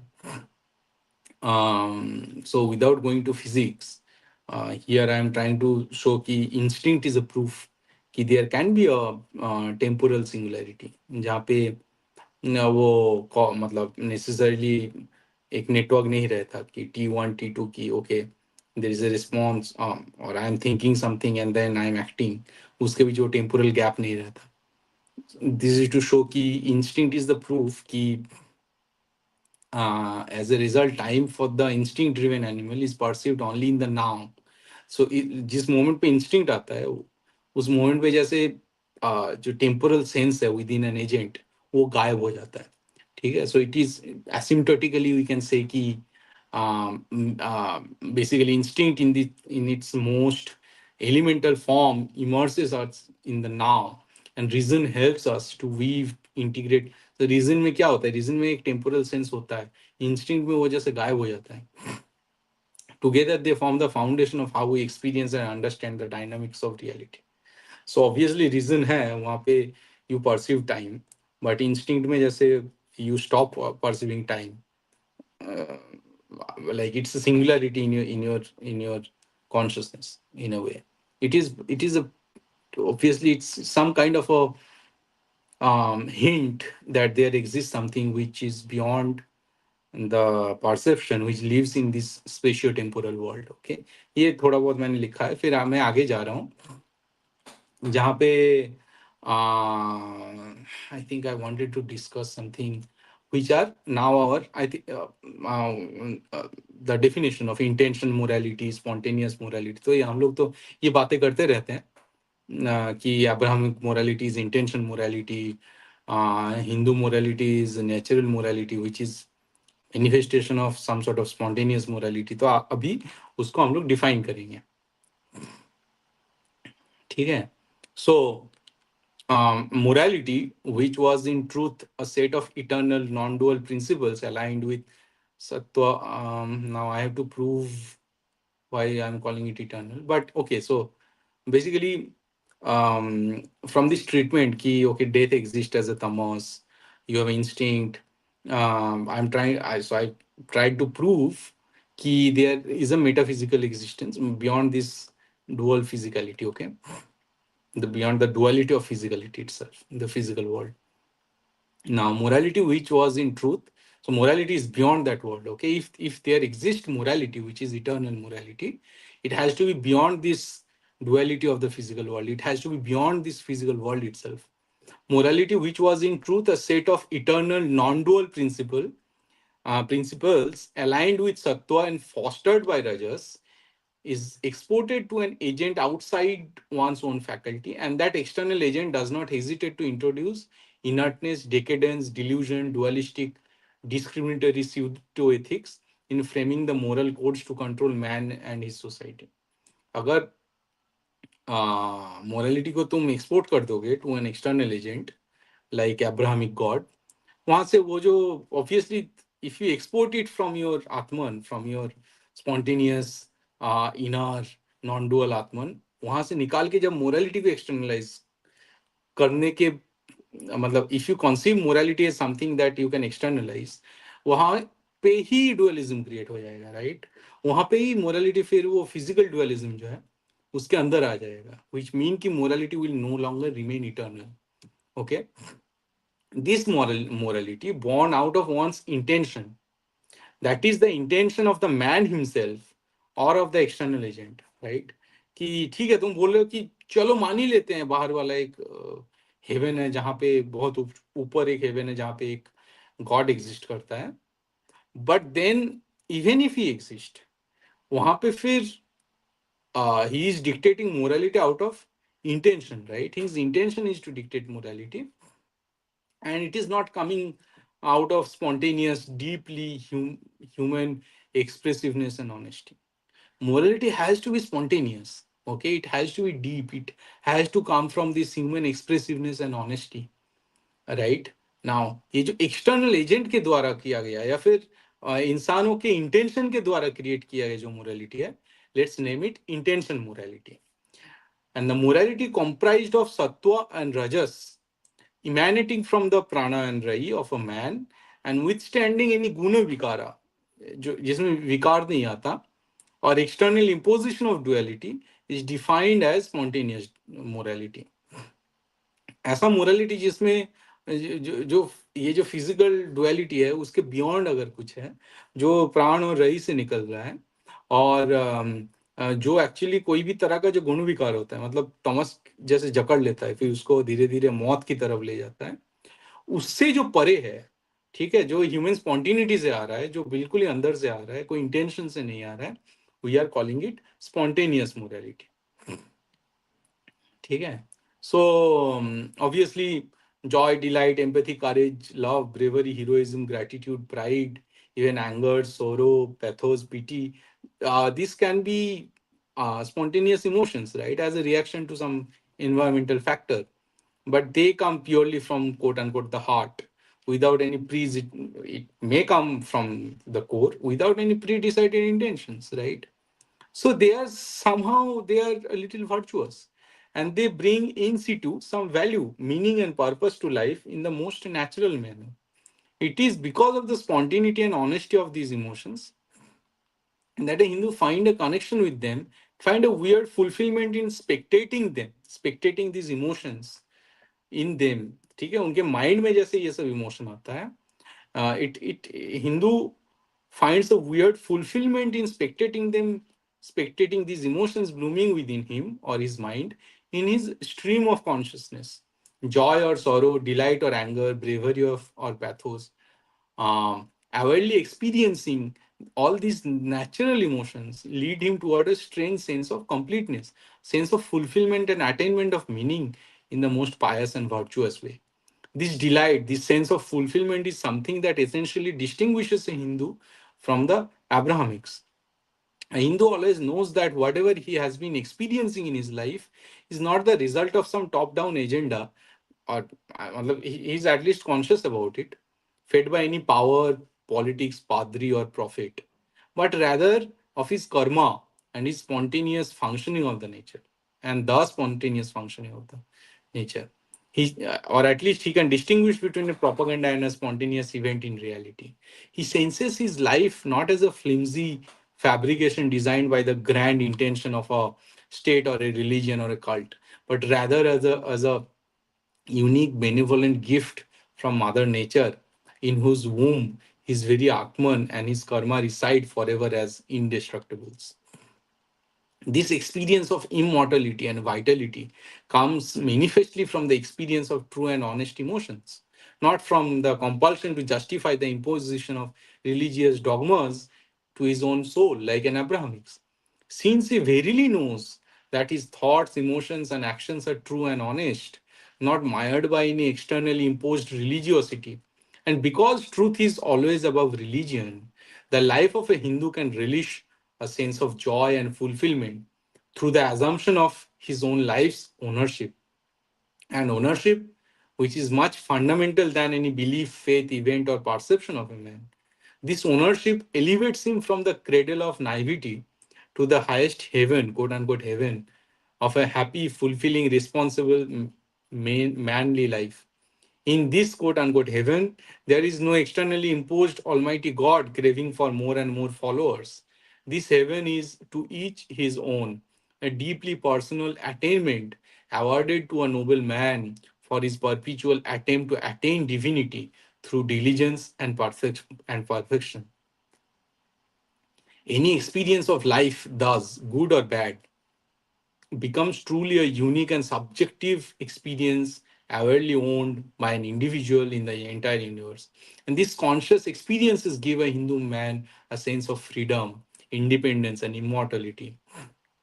This uniqueness and specificity and subjectivity of his experiences deliver him a fine awareness of his life, karma, faith, belief, spirituality, knowledge, and wisdom. All these genuinely bind his quote unquote soul directly with the all powerful forces in the universe in the strongest possible way, not through fear, but through relishing the very juice of life. This constant awareness of his own self and his own deeds further elevates his soul gradually beyond petty earthly emotions and experiences to the realization of some divine power within him that provides strength to his every stride of life, delight to his every deed, pride to his every pursuit, and meaning to his morality, the pagan, natural, spontaneous Hindu morality. Right? So here I am trying to prove ki basically I have defined the intention morality, spontaneous morality, and I am saying ki theek hai, you are in this environment and the environment is basically evoking emotions within you. But a Hindu doesn't try to misinterpret or subvert the narrative of this emotion. He honestly experienced this and he's being watchful about this, right? And through this very observation of his emotion, of his own emotion, his own mind, and his karma, his faith, he actually he experienced this uniqueness of life, right? He can understand his stand, his position in the entire universe, and that is some sort of an immortal, it is some sort of an immortality, right? That ki, okay, I am unique in this world and I am divine, right? What I'm experiencing is my pratyaksha, and this is unique.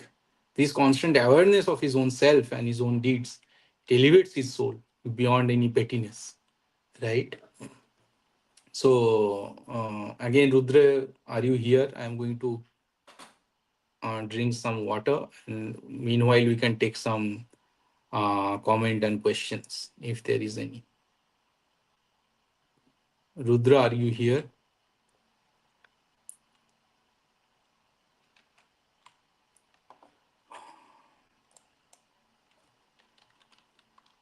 Hello, can you hear me?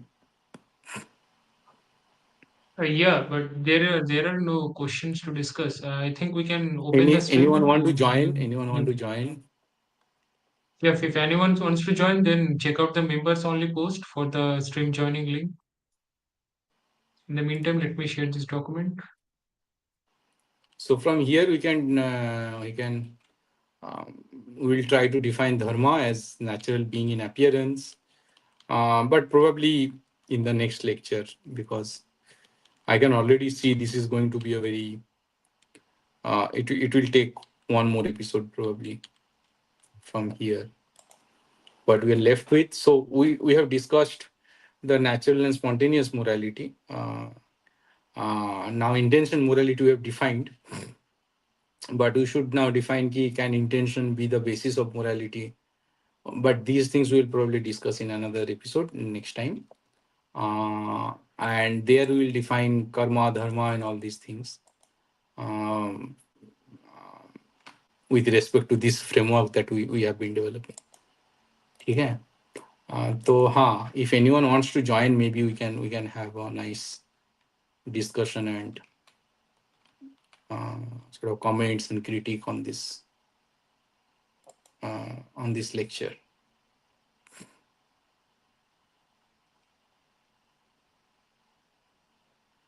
Comments तो काफी सारे हैं लग रहा है. Nainer want to join?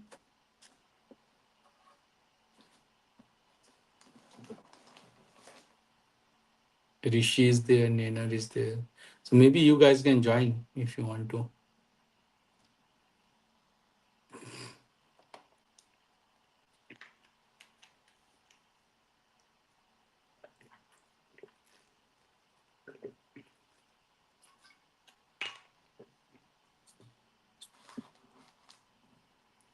आज कोई नहीं ज्वाइन करेगा, भूपेंद्र नहीं है इसलिए।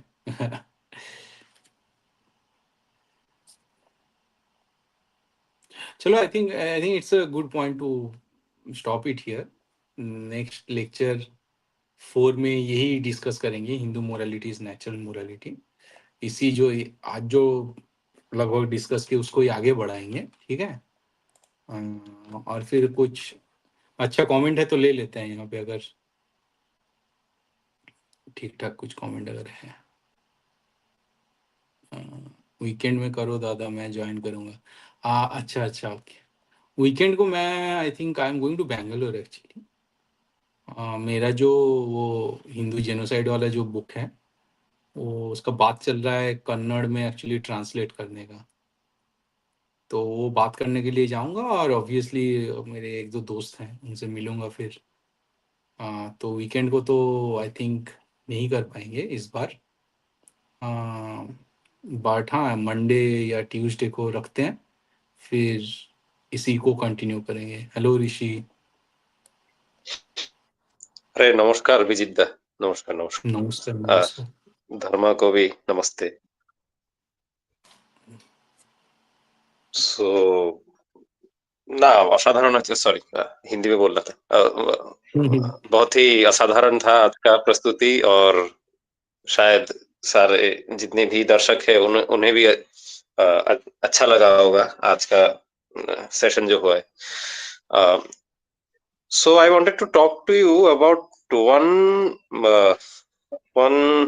what should I say, scenario where right now, since you have proven pretty much on what spontaneous morality is and how Hindu morality is the morality, should we try at least in this episode, if time permits for you, should we try at least deconstructing one so-called moral prescription from the Abrahamics for today, like say, as Christianism says, God is love. So, can we discuss on that at least, like how love is not something very spontaneous?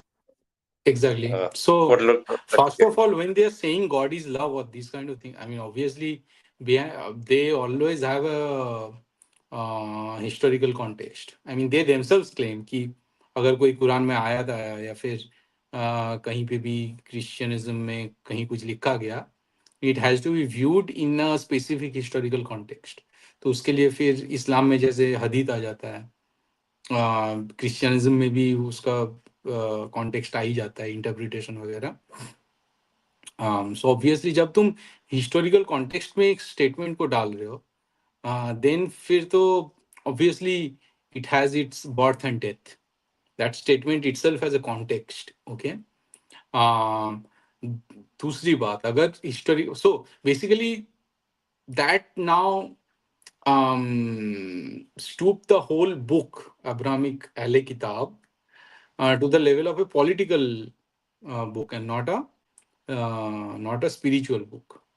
अगर seriously, अगर if Islam is claiming कि Quran has to be, and the ayats, or all those violent ayats, they are required to be interpreted in a very specific historical context, that makes Quran a political or historical book, not a spiritual book. But simultaneously, then they claim ki, okay, this is a book which is valid till Roze Qayamat, till the very last day. Now these are again, these are paradoxes, right? These are anomalies in their own statement. Anomalies इसलिए आ रहा है क्योंकि the scripture that they have developed, it see actually कोई चीज non dual होने के लिए ideally उसको अव्यक्त होना चाहिए। जब जब भी कोई चीज व्यक्त हो जाता है वो फिर डुअल स्पेस में इंटर कर ही जाता है। बट उनका क्या है, उनका तो व्यक्त तो है ही, ऊपर से उसका एक इंटेंशन है। ठीक है। So because of all these things actually वो इंटेंशन मोरालिटी का पार्ट बन जाता है। और मैं हम लोग नेक्स्ट लेक्चर में डिस्कस करेंगे कि intention can not be a basis of morality, और उसके पीछे मैं कुछ 15-20 रीजन बता दूंगा। सो जब ये इंटेंशन मोरालिटी का हिस्सा बन जाता है। दूसरा पॉइंट ये है कि गॉड इज लव जब बोलते हो, तब गॉड पे भी तुम एक गुण इम्पोज करते हो। But God, अगर in the sense it is understood, at least in this non-dualistic structure, God should not have any gunas, right? It has to be त्रिगुणातीत. तो गॉड को जब लव बोल देते हो या फिर, तो उसका एक डुअल स्पेस क्रिएट कर देते हो ऑब्वियसली, बिकॉज जब तुम गॉड को लव बोल दोगे तो जो हेट्रेड होगा उस पर एक डेविल क्रिएट होगा. और गॉड जितना इटर्नल रहेगा तुम्हारे लिए, गॉड जितना देर तक एग्जिस्ट करेगा, उसी फ्रेमवर्क में parallelly in the reciprocal space devil भी एग्जिस्ट करेगा. And both will be equally sort of potent and equally powerful, the god and devil. तो तुम डुअल ये जो फ्रेमवर्क है, कोई भी डुअल फ्रेमवर्क में गॉड को रख ही नहीं सकते. ठीक है. So that is my response to this Jesus is love or God is love and all these things. Okay. Also, one another thing, I think you can comment on this far more better. Uh, how is it that someone posits their so-called supreme creator as an emotion? Like, I don't get that process at all. Love is Exactly. frankly an emotion which comes out of attachment to some other than you, or Exactly. maybe even your body. Like, so something which is even you. Uh, Right. at least from a standpoint of ignorance, you still love your body and you love your feet or something. It's a very crude example, but yeah. But No, once you how are is this watchful. possible that? Hmm. Dada, please. Once you are watchful, right, quote Okay, unquote watchful, you can see your emotions. You can see your mind true. as this river जहाँ पे ये सारे emotions आ रहे हैं जा रहे हैं. So once you are watchful, you can see it getting is this being born and being dead. So if God is love, which is an emotion in your Indeed. mind, तो तुम देख सकते हो कि वो जन्म भी लिया और वो मर भी गया at some point. It doesn't stay with you in your Hmm. mind. So then you, when you say God is love, simultaneously you start to impose the mortality on God, so to say. Indeed, indeed, and also it somehow represents to me, at least, a fickleness, some sort of what should I say, non-consistency. Like, uh, Right. love is a very contingent aspect, right? Like contingent Exactly. emotion, like something which favors you, then alone you love something, or else Right. you cannot. Even It is an though, emotion. It is an emotion that has a birth and a death, right? At a given point, um, in true, your true, in true. your hmm, in your mind. Yeah, yeah. जैसे Like बोला even जाता है if Maya, love जो है वो माया का हिस्सा है. भगवान माया का हिस्सा yeah, नहीं है. माया क्या है? जो चेंज होता है, जो परिवर्तनशील है, वही माया है. God, indeed. फिर अगर लव हो गया, गॉड भी परिवर्तनशील हो जाएगा. फिर वो माया का हिस्सा बन जाएगा, वो भूतलोक का हिस्सा बन जाएगा, वो सत्य नहीं हो सकता फिर, और वो ईश्वर भी नहीं हो सकता फिर. Amazing, amazing. Because let's take an example from New Testament only. So maybe Jesus says somewhere, right, that you must love your enemy, because uh, even like pagans love those who favor them. So you should be something very different from the pagans, and therefore you should be loving your enemies. I don't get this statement at all. How is it sensible? Like, it's against natural morality, as you say. Like, Right. how antithetical it is, how anti-realist it is, but yet this is purported every time. And Jesus himself didn't love so many people, moneylenders, Exactly. rabbis. So it's contradictory in his behavior, but yet it is being told as a great prescription. Supposedly, it Right. will teach world peace and so on. I don't get this at all. Right. So another, I think, See, uh, emotionless. the moment you start imposing this sort of dual framework, na, or you inherently introduce this dualism, जैसे God is love or something, which is again, as we have proven कि this is a dual framework, फिर you lose the universality, right?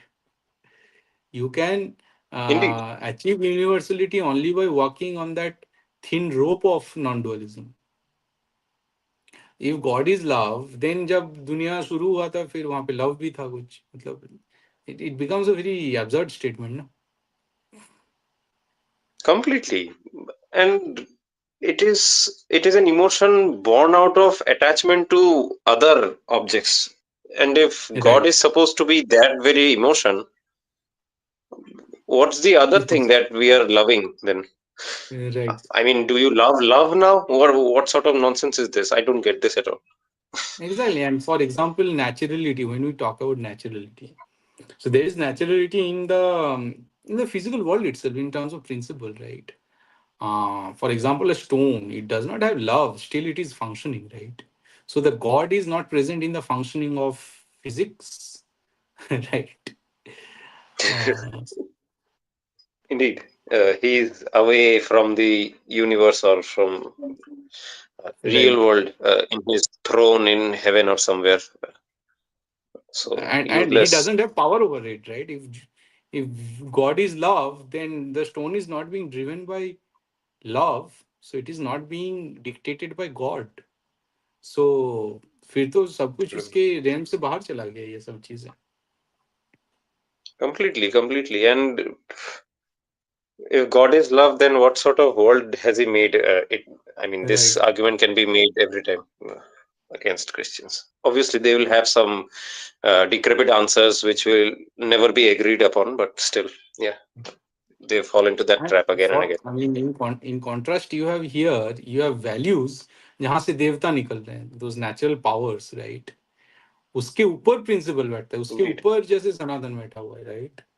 तो क्योंकि सबसे ऊपर principal है, उसके नीचे देवताज है. काफी टाइम वो जो प्रिंसिपल है उसको थोड़ा बहुत हम लोग क्या बोलते हैं पर्सनलाइज करके उसको ईश्वर मानते हैं. बट ये जो देवता होते हैं, जो वेदों में जितने देवता है, they are bound by principles. They can not just do anything and still be called देवतास और पूजनीयस, राइट? कि इनका पूजा करेंगे. इनफैक्ट यू सी कि ये जो ब्रह्मा और सरस्वती का जो कहानी बोला जाता है, ब्रह्मा ग्रीव. सरस्वती क्या है? Saraswati is knowledge. तो Brahma Hmm. Grieve attachment over Saraswati means Brahma का जैसे नॉलेज पैदा हुआ, फिर वहां से ब्रह्मा का ईगो आ गया. और ईगो जब आ Hmm. गया, that is like an extra extra माथा, राइट? कि ब्रह्मा का 4 सर हो गया. Yep. तो एक सर को फिर शिव जी को काटना पड़ा, राइट?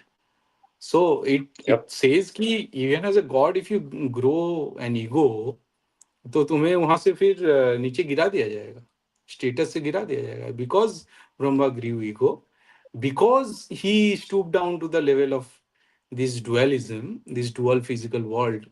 ईगो कहाँ रह सकता है? ईगो वहीं पे रह सकता है ना जहाँ पे there is an agent and its environment. उसके इंटरेक्शन से जो गुणविकार होता है, वहां से ईगो पैदा होता है ना. तो because Brahma stooped down that lower, he entered the realm of this dual physical nashwar, right? This mortal world. He lost his sort of devatva, right? कि ब्रह्मा का पूजा नहीं होगा, ये डिक्टेट कर दिया गया.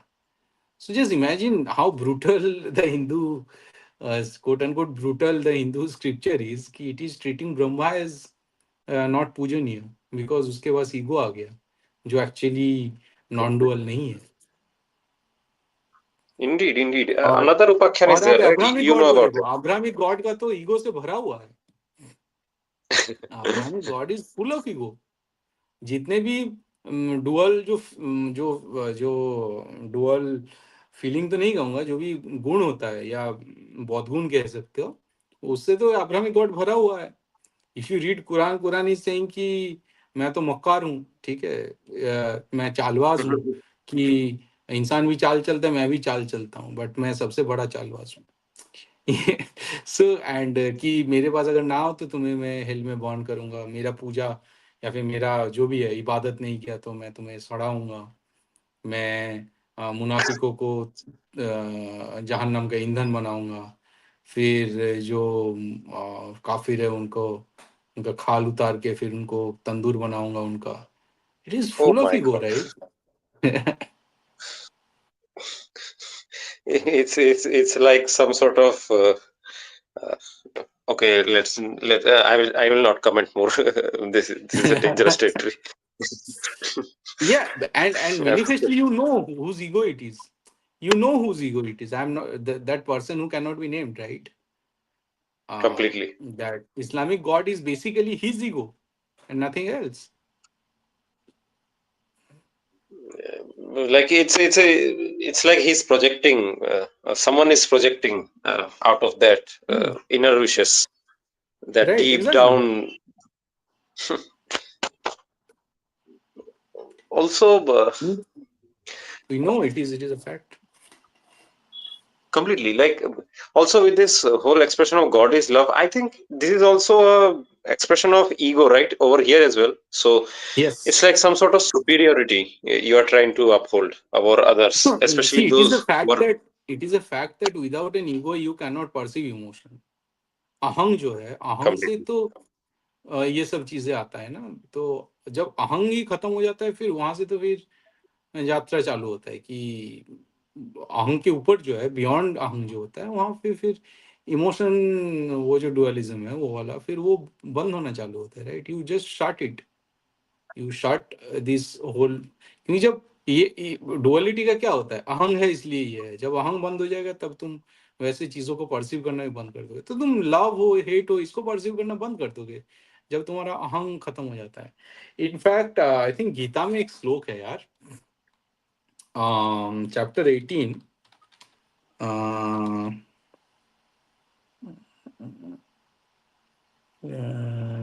No, no, no. Let me. Yeah, you say something. I'm finding it out. Um, Yeah, okay. So I'll be sharing a quote over here. Moderator, I will just ask him if he could, uh, let's say, highlight that for the time being, because it would be very great yes. uh, for others to look at it. Yes, this is 18.17, right? 18.17 in Bhagavad Gita. Bhagavad Gita is saying it is taking that this rational to an extreme. ठीक है कि अहंग जब खत्म हो जाता है तब physicality जो जो फिजिकल वर्ल्ड है तुम्हारे लिए वो एग्जिस्ट करना बंद कर जाता है. कैसे बोल रहे हैं, यश्च अहंकृतो भावो बुद्धिर्यश्च नालिप्यते हत्वापि सा इमान लोकन न हंति न निबध्यते. मतलब one who is not motivated by ego, whose intelligence is not entangled, though he kills men in this world, he does not kill, nor he is he bound by his actions. ठीक है. अगर Hmm. तुम्हारा अहंग खत्म हो गया है तो तुम्हारे यहाँ तो कोई वध भी हो रहा है तो उसका तुम्हें भुगतना नहीं पड़ेगा. और तुम फिर मार ही नहीं रहे हो. यू डोंट इवन कि ना Completely, ना हंती ना निबध्यते. ठीक है, ना तुम मार रहे हो ना because तुम्हें there कोई is no मार सकता. doer.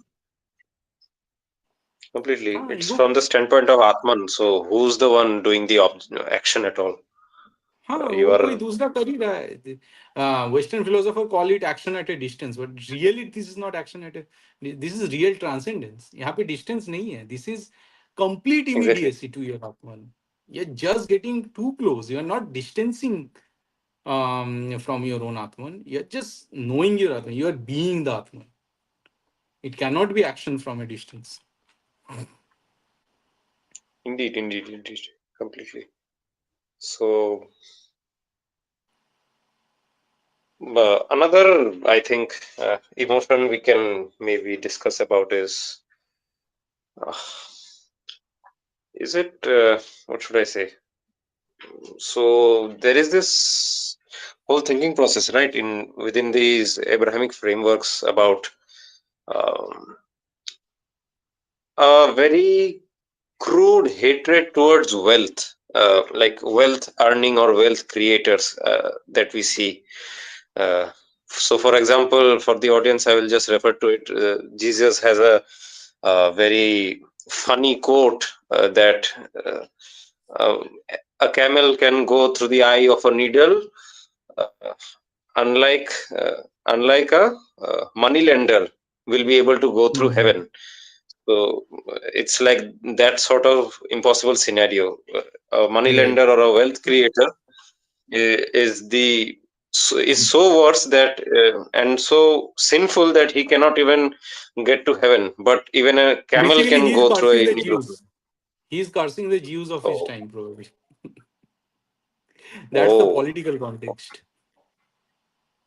okay. Now again, it's a political thing then. Wow. right? Mm, even इस्लाम में भी सूद लेना इसीलिए हराम है ना कि जीव लोग सूद लेते थे उस टाइम में. Ah, okay. Yeah, because I was going to refer to that whole incident, right? When Jesus goes to the temple, I think in Jerusalem, and he sees the moneylender's table over there where currencies are exchanging. He Right, flips that table and beats the guy with some hunter or some whip. I think with a whip, he starts right. to beat that guy. So on. Exactly. What sort of behavior? And how is this moral at all? But even this is called out as moral, like hatred Right. towards wealth creators These or are political. These are normal. political ideologies. These are historiocentric ideologies. That's what. Na? कि in that context, maybe on that day specifically, this guy was a moral agent. But Hmm, it is maybe. highly Mhm. contextual because these are political ideologies. These are historiocentric ideologies. These are not natural ideologies. They are claiming them कि अच्छा ये religion है, ये सब चीज natural नहीं है, वो natural नहीं है ना. They have lost naturality. Naturalness खत्म होने के बाद जो जो सिंथेटिक जो मोरालिटी आता है, जो डॉक्टर्ड मोरालिटी आता है, वो बेसिकली ये अब्राहमिज्म है. Hatred for the So, Jews, hatred for this and that, hatred for I don't no disbelievers, unbelievers. yeah. Absolutely, absolutely. So to prove Bijitda's comment before, and maybe he can comment on this far more better. So this is a passage which I have taken from the great book of Sitaram Goelji, A History of Hindu-Christian Encounters. So in that, in one of the chapters, it's talking about Swami Dayanand Saraswati. He says, it's talking about Dayanand Saraswati. So he found that Jehovah was not only bloodthirsty, vindictive, and unjust, but also extremely whimsical. Jehovah alone said Dayananda could choose a monster like Moses as his prophet and reveal a barbarous book like the Pentateuch. Dayanand summed up the character of Jehovah in a Sanskrit sloka which deserves to be quoted verbatim. Shane rustam, shane tustam, rushta tustam, shane shane. अव्यवस्थितचित्तस्य प्रसादोऽपि भयङ्करः. He is displeased in this moment and pleased in the next. He is displeased in this moment and pleased in the he takes no time in travel from dissatisfaction to satisfaction. Mind is deranged. Even a favor from this being is to be feared. Only a savage society, विक्षिप्ति. said Ram Dayananda, स्वरूप जी can कहते हैं project. ना, राम स्वरूप जी बोलते हैं कि, और हम लोग डिस्कस भी करेंगे थोड़ा सा, कि Abrahamic Mhm. God are born from the vikshipti level. विक्षिप्त और विक्षिप्त जैसे वो लेवल होता है जहाँ पे इंटेंशन मोरालिटी रहता है, उसी से अब्राहमिक गॉड पैदा होता है. इसीलिए डिसप्लीज प्लीज मतलब ये इतना जो भी टाइड आ रहा है, टाइड के हिसाब से राइड कर रहा है ये जो अब्राहमिक गॉड है. Completely. Uh, it's not and eternal, this it's is not exactly, eternal. yeah, like, I mean, someone might try to defend it as okay, so he was responding to issue. Like they will say, right? That's the go-to argument they will give. कि right. अच्छा इस issue में गुस्सा करना था, उस issue में प्यार करना था, वो सब. But it's so much If you're that much reactive, like right? passionate. If Exactly. you if you're that much worldly, if even if you don't understand the idea of dualism that we are talking, if you're so worldly that you are reacting to that external typhoon, right? बाहर तो कुछ भी चलता रहता है, बाहर कोई भी जंग चलता रहता है, कोई भी वही टॉर्नेडो चलता रहता है, इतना ज्यादा झंझा चलता रहता है, उसमें तुम रिएक्ट इतना करने लगोगे तो गॉड कैसे रहोगे भाई? Completely. And let's take example of Son of God in this, because he is the most peaceful guy on earth. So this guy gets angry over a fig tree. Yeah, Right, this guy gets angry over a fig tree which is not giving out its fruits in a off season, and he right, curses it. And for right, that there is a very elaborate justification ki are he is son of God, he's seeing from heaven that Jerusalem has gone astray and therefore it is cursing. Like what the hell, like seriously, right. it's so much stretching it now. That's the problem. But You over there as cannot well. cannot derive morality from this sort of विक्षिप्ति. मतलब अगर इंसान seriously mind पे चढ़ने लगे हमेशा, वो इंसान तो पागल, और पागल दिखता है भाई अब्राहमिक कल्चर में. Literally we see how mad these people are. Once you start living in these countries for a while, you get to see how mad these people are, because they cannot see their mind. They are always writing their mind. तुम मन के साथ भागने लगोगे तो तुम पागल हो ही जाओगे. You have to be watchful. You have to be able to see your mind. कि actually हुआ क्या है. Oh shit, I this reaction, someone commented something, और अचानक से मेरे अंदर एक ऐसा रिएक्शन आ गया कि मैं बिल्कुल ही मतलब तिलमिला उठा और पागल हो गया मैं. आई am not in my happy content mood, right? In my whatever this absolute peaceful mind. तो मैं हर चीजों पे बोलते हैं नहीं, हर चीजों पे रिएक्ट करने लगे तो पागल होने. That is precisely this guy is reacting to everything, which is actually bad, right? Which is the epitome of madness.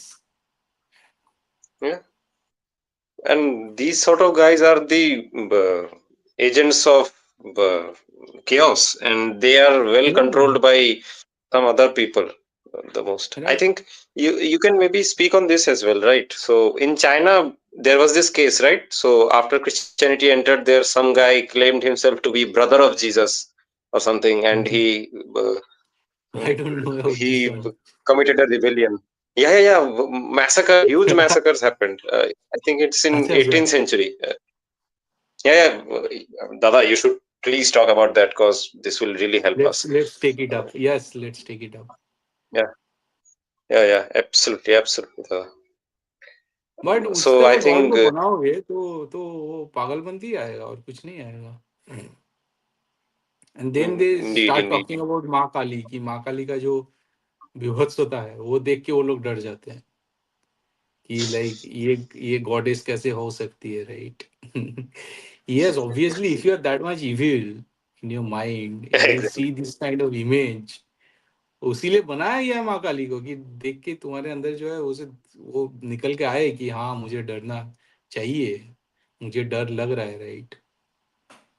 तुम Indeed. उसके ऊपर उठ जाओगे तो माँ काली भी प्रशांति, बिल्कुल ही शांति वाली इमेज में दिखने लगेगी. तुम उतना नीचे Hmm. रहोगे तो जितना नीचे तुम रहोगे तुम्हारे इंटेंशन मोरालिटी के लिए, उतना भयंकर माँ काली दिखेगी. It is a fact. ठीक है, जितना Completely. ऊपर उठने लगोगे उतना माँ काली उतना ही शांत और माँ दिखेगी उतना ही. एकदम एकदम. The like the iconography is so encouraging for us to look at. Ki, अरे माँ right. is there, she will protect us from the evil, and they get trouble. अरे बाप रे ये क्या है? Devil या कुछ है. Every time. Winston Churchill, right? He said something very right. nasty. I will not speak over here. Over Ganesha and right. Mahakali, I think specifically. He right. mentioned, horrendous. अरे यार ठीक है, रहने दो भाई. Horrendous. This नहीं guy नहीं permitted देखो, famines हम, and killed us. And right. Because you in Hinduism you have, because these are again we know कि ये स्पेसिफिक गुण से बनाया गया है. मतलब जैसे निर्गुण ब्रह्म है, ये सारे जो इस हिसाब से हम लोग मूर्ति पूजा करते हैं वो सगुण होते हैं ना. उसका एक रूप होता है, एक Mhm. आकार होता है, एक स्पेसिफिक चीज को फॉर्म होता है. सो अब वो सारे पॉजिटिव चीजों को डिफाई करते हैं जितने भी मूर्ति होते हैं ये हुए. लेकिन तुम्हारे अंदर अगर वही नेगेटिविटी है, वो घृणा है, तो तुम्हें वो मूर्ति में भी वो घृणा ही दिखेगा. It is a projection of your घृणा. सेम मूर्ति में मुझे भगवान दिख सकता है, सेम मूर्ति में एक जो कोई जिहादी है उसको गंदी गंदी चीजें दिख सकता है. It is actually Pratima, of course. Right? तो प्रतिमा क्या होता है एक्चुअली? हमारा ही प्रोजेक्शन होता है वो. तो तुम्हें गंदा दिख रहा Beautiful, है, that is the beautiful point. Dirt of your mind. It is not the problem with the murti that we are doing puja of. इसमें Oh, हिंदुओं को भी amazing, खुद amazing. को छोटा नहीं समझना चाहिए कि भाई अरे उसको क्यों नहीं दिख रहा है. भाई तुम्हें दिख रहा है ना, उससे खुश रहो तुम. Exactly. उसको उसको दिख रहा है तो उसकी प्रॉब्लम है भाई, तुम्हारे नहीं है वो. Ah, it's like getting worried about some animal not honoring the book in front of you. Physics book रख दो उसके सामने, वो चाटेगा या कुछ और कर देगा. Why are you exactly, getting enraged over it? Right. He's an animal. और ये हो ही सकता है, ये हो ही सकता है, because the moment you are imposing guna in a pratima, right, Hmm. Obviously उस पर ड्युअलिज्म आएगा. मतलब तुम सबको कन्विंस नहीं कर सकते. यू हैव टू अंडरस्टैंड कि ओके, जब गुण आ गया एक चीज में तो फिर उसका एक एक्सक्लूसिव रेसिप्रोकल स्पेस रहेगा. You have to know how to deal with that. उनको Amazing समझाओ, point, फिर इसीलिए amazing. उनको उनको निर्गुण समझाना होता है फिर उन्हें कि देखो तुम्हारे भगवान के अंदर ये Indeed. सब आ रहा है, जैसे हम लोग डिस्कस किया. इससे तुम्हारे भगवान को इस चुंगल से निकालना होगा, तब उन्हें फिर निर्गुण समझाने लग जाओ. जब वो मूर्ति पूजा से जब वो रूठ जाते हैं, उन्हें फिर ब्रह्म समझाने लगे. फिर वो ब्रह्म को भी इंटेंशन मोरालिटी का पार्ट बना देते हैं. ठीक है, ये सब तो प्रॉब्लम आता ही है. Yeah, they will keep corrupting one after the other. Yes, Anything that we teach them, they will corrupt it into something else. Yoga के साथ जो एग्जैक्टली, किया है उन्होंने, like, exactly, how can you corrupt something so exquisite like yoga? But right. welcome to West. उसको भी उसको भी खराब कर दिया. Nothing remains pure. अरे यार, हद है. वही ना, And जब जब इंटेंशन डालते हो, स्पॉन्टिनिटी जब खो जाता है एक चीज, तो यही होता है, यही होने वाला है हर चीजों के साथ. like Dada, I read that day how supposedly in 19th century Christian missionaries were attacking our icons like Sri Krishna Bhagwan, saying that देखो हमारा जीसस इतना नॉन वायलेंट है और शादी भी नहीं की. Apparently that makes you moral now because you are not married and you are very non-violent. So non-violent, how is he non-violent? He is hating over money lenders and beating them up with whips just because he नहीं, हमारा problem ये है at ना the कि हम लोगों ने उनका स्क्रिप्चर पढ़ा ही नहीं टू अंडरस्टैंड. भाई ये तो वही है कि yeah, yeah. We will not say anything much more triggering. Just critiquing. Yeah, और जो yeah, हाँ, Dada, go on, please. Delhi वेली वाला जो है. Yeah. That meme. वो पढ़ा ही नहीं. जब तक खोलोगे नहीं तब तक कैसे पता चलेगा कि उसके अंदर हीरा है या फिर उसके अंदर टट्टी है. वही बात है. Yeah, exactly. So, जय माँ काली. yeah, Jai Maa Kali, Jai Maa. I mean, at the same time, they will talk about love. At the same time, they will talk about non-violence. At the same time, they will talk about crusades also as a legitimate right. expression of नहीं, वो love of बोलते God हैं as कि well. These are, you have to understand. अब जैसे देखो, वो लोग क्वेश्चन कर, अरे ट्रम्प तो मतलब वो क्रिश्चियन नहीं है, वो तो ये जो अब आजकल मागा मूवमेंट चल रहा है, it is not a Christian. हम लोग जैसे बात ऑलरेडी कर चुके हैं, this is precisely Christian movement. Christian movement इससे अलग कुछ है ही नहीं. Because here you have a doctrine, you want to assume some totalitarian control. So it is very much again homologous to Christianism, whatever is going on in US. तुम्हें लग सकता है कि Completely. नहीं And है. Dada, isn't this true? After all, the earliest Christians, like the so-called, if Jesus was true, like that's also doubtful now. But if Jesus was true, the earliest set of followers that he had, they were not very good people. I don't think so, right? You can, am I correct? You can tell, you can say, speak on that much more. मैं इस पे बात कर सकता हूँ, but फिर वही विवाद हो जाएगा. And Oh, okay, okay. There are various accounts कि जीसस का जब क्रूसिफिक्शन हुआ था उसके पिछले रात जीसस ने क्या क्या किया था. Oh, um, okay, हाँ. So there okay. are various accounts. Or I think we have discussed this in one of our lectures on Christianism कि ये लोग शहादत के लिए जाते थे, right? Just like jihadis, they used to go to achieve शहादत. और जिस दिन इनका शहादत होने कि हम लोग रोमन सोल्जर के सामने जाके उनके तंग करेंगे और शहीद हो जाएंगे तो हमें जन्नत मिलेगा, राइट? सेम आइडिया है क्रिश्चियनिज्म में.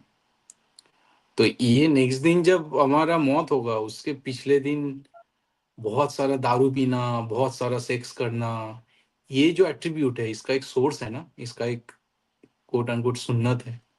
सो यू नो वो सुन्नत कहाँ से आया है और ओरिजिनली किसने किया था. कि नेक्स्ट दिन मैं मरूंगा, मुझे टांग दिया जाएगा, तो आज मैं जितना मर्जी क्या बोलते हैं डिबॉचरी जो भी है ये सब करता हूँ. ये किसने पहली बार किया था, जिन्हें देख के फिर ये सारी जो क्रिश्चियन से इनरेज्ड हुए थे. Wow. I mean, these sort of dark अब history are अब not अब known अब to वही people. आइकॉन को अब वही आइकॉन को कितना ज्यादा वही ना ये सब बना दिया गया कि भाई कृष्ण के साथ इसके साथ उसके साथ कंपेयर किया जा रहा है. बट ओरिजिनली ये जो आइकॉन था ये इतना माइल्ड और इतना निष्पाप टाइप कुछ था नहीं, ठीक है. एपिटोम ऑफ लव, और ये वही आइकॉन था, समझ रहे हो, कि जिनका सुन्नत फॉलो होता था जब ये लोग कोट अनकोट जिहाद पे जाते थे. Amazing, Christians amazing. Like,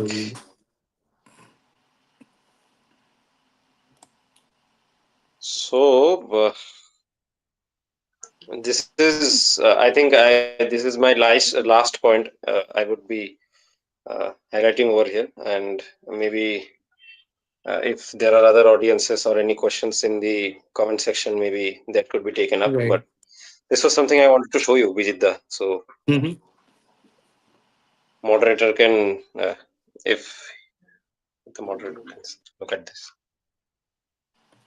So this is a verse from Bible. Very interesting verse. So our Son of God says, basically he meets with couple of fishermen, and audience can read that. In the last, at last, I guess Jesus says that, what kind of business are you involving yourself in? Come with me, I shall teach you how to fish men. Like how to fish men. Like what kind of scheme is this? I don't understand this. Like, is this supposed to be some high level teaching? It seems to me like how someone to trying to how teach to them how manipulate, to. that's the point, right? How to manipulate Exactly. humanity. Like to मतलब consider. these are highly involving intention morality, right? These are expression of intention morals. I'll probably quote it in my book. Yeah, thank you for the reference. Dada, please quote this. Like, this is such a disastrous portion of text. Like, nobody Right, talks about this. He's right. calling human beings as fish and how to hook them in.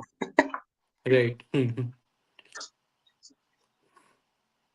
And after that, we think, okay, why Christians are doing this in India, like behaving like Hindus and all. सीख लो यहाँ पे दिया है. Their original guy has Right. taught how to fish you all. They have manipulated and they have मतलब damaged every natural organic expression of human being. They have either manipulated or they have made advantage of all these things, right? सभी emotion पे जो पैसा लगाना या emotion पे वो बोली लगाना, ये एक्चुअली अब्राहमिज्म ने सिखाया है, स्पेसिफिकली क्रिश्चियनिज्म में, कि कोई पोर को कोई सेवा कर रहा है उसको उसके रिटर्न में भी कुछ मिल सकता है. ये क्रिश्चियनिज्म का दिया हुआ है. So बच्चों का manipulative. सेवा Like, करो, बच्चों की सेवा के लिए अनाथ आश्रम ये सब खोलो, but at the same time उन्हें कन्वर्ट तो करना होगा, नहीं तो वो कहाँ जाएंगे, वो हेल में जाएंगे। This is so weird, right? मतलब every spontaneous niceness of human being they have weaponized. माने doing good for the sake of that being good is not enough, like you have not to enough. Have, नहीं इसको बदलना है भाई, अपने group में लाना है। बदलना है, यार उसको वेपनाइज करना है भाई, उसको वेपनाइज करना है। That's the problem, how to that's so manage it. Dangerous है। That is so dangerous. it has led to fragmentation of everything, right? इंसान के अंदर से फिर ड्यूटी ही खत्म कर दिया ना फिर।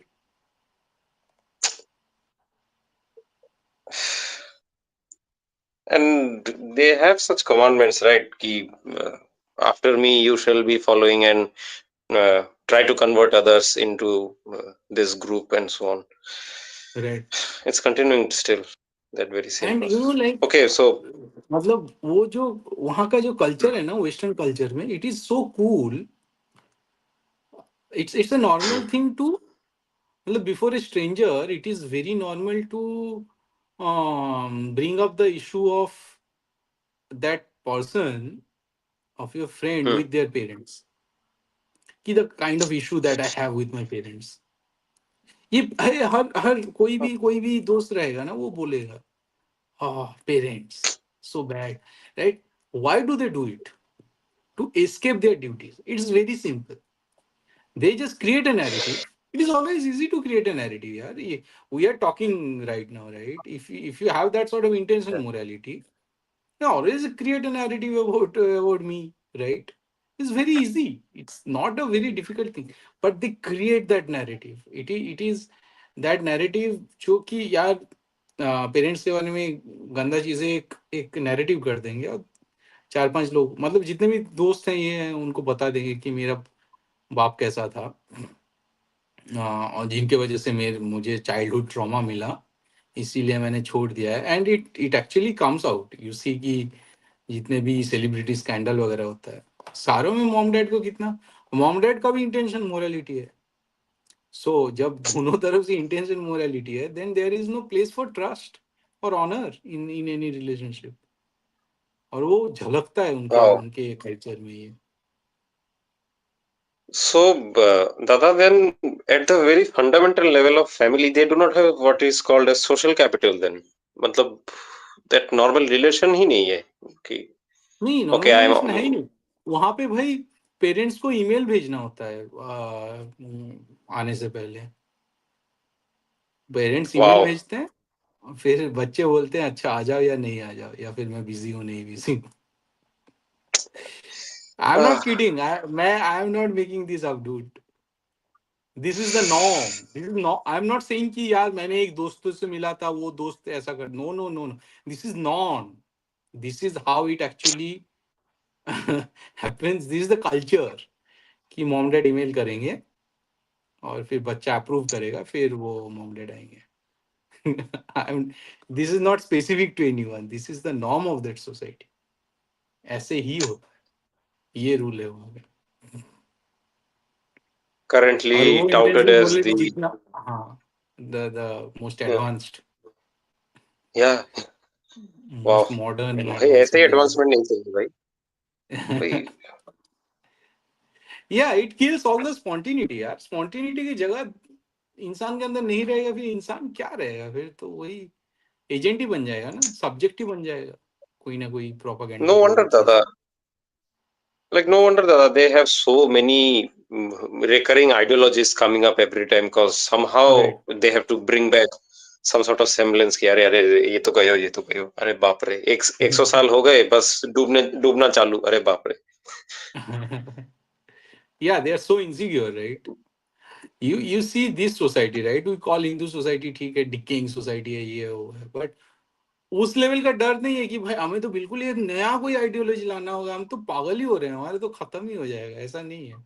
स्टिल थिंकिंग वी आर हाँ टेकिंग टाइम कि चलो थोड़ा जैसे देखते हैं कि सीताराम गोयल जी ने 40 साल पहले क्या बोला है, या फिर उससे पहले इन्होंने क्या, तिलक ने क्या बोला है, शंकराचार्य तक हम्म लेके जाते हैं। देयर इज अ कंटिन्यूटी, लोग कर रहे हैं। जिनको लग रहा है कि इस पे काम करना है तो वो करते हैं, जिनको ऐसा नहीं, पूरा समाज सोच रहा है हमें एक नया इज्म तो खड़ा करना ही होगा, या तो नहीं तो सड़कों पे जाके सब कुछ तबाह कर देना होगा. We don't feel that much Completely. panic. Yeah, it's like with scientific theory, right? So एक प्रूवन फ्रेमवर्क है, उसमें कुछ भी डालो, like any new subject you can bring into it and you'll get results out of it. तो नया Right, scenario है, Hinduism के फ्रेमवर्क पे डालो, new right. New solutions will come up. Exactly, exactly. पर they have to create new frameworks every time कि अरे अरे ये तो खराब हो गया है, फिर से नया लाओ, फिर से नया लाओ. Right. अरे यार, उसी हिसाब से फिर हम लोग जब कास्टिज्म और सनातन जब एक साथ डिस्कस करते, casteism can not B Sanatan. Casteism अगर इस हिसाब से बोल रहे हो कि बर्थ बेस्ड अगर कुछ चीज है, तो फिर यार, फिर जो बर्थ है उसका डेथ भी है. तो ऑब्वियसली मतलब जिस चीज का मतलब जो माया है बेसिकली, जिसका भूतलोक में एग्जिस्टेंस है, वो कैसे सनातन का पार्ट हो सकता है. तो आई थिंक हमें इस हिसाब से फिर कास्टिज्म को देखना चाहिए कि it is part of Maya, it is not anything eternal. Because आप जैसे बोलते हो कि ये बर्थ बेस्ड है, तो बर्थ बेस्ड कोई भी चीज अगर होता है उसका डेथ भी होता है, तो that can not B part of Sanatan. Racism को लेके इनके आए अब भी चल रहा है. With every new framework that they come up, still they get to that same very damn thing. हटता राइट. ही नहीं है कभी. अजीब सा है. By the way, for audience and for everyone speaking, all of this content is done for academic, like from the standpoint of academic research, basically you can say, and we are not like railing down upon any religion and all.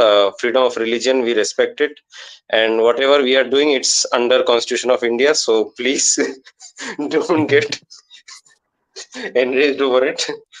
It's a normal content. Academic तरीके से देखो आप लोग. इतना ही बोलना था. Cause दादा, we don't know, someone might get too salty over it, so इसलिए disclaimer दे दी. आप जो No, बोलते what we हो, are discussing, I think we are not using any rhetoric or anything. या जो आपको दिखेगा कोई मौलाना वाला कोई लेक्चर होता है यार. अरे यार, अभी आई डोंट नो, एक तो वीडियो आया था, एक यूएस का एक कोई तो पास्टर है ना, ऑयल को लेके वो बाइबल का वो वर्ड्स है और ऑयल को उसने कुछ मिक्स कर दिया, पंच कर दिया. हाँ. Wow. I send you the video, ठीक है. और वहां से फिर वो ओके ओके. जस्टिफाई कर रहा है कि बाइबल अप्रूव करता है वेनेजुएला वेनेजुएला को अटैक करना. अरे what the heck is going on dude, मतलब. मतलब किसकी ले रहे हो, वेनेजुएला की या अपनी बाइबल की? Like they took the title of Christ from so-called anointing, right? तो Christ मतलब anointing ही होता है ना रोमन भाषा में. So that's like oiling क्रिश्चियनिंग. the guy like I think before. It happened the इधर वे, मतलब it happened the other way अच्छा कि क्राइस्ट से क्रिश्चियनिंग हो गया ना. आई don't no.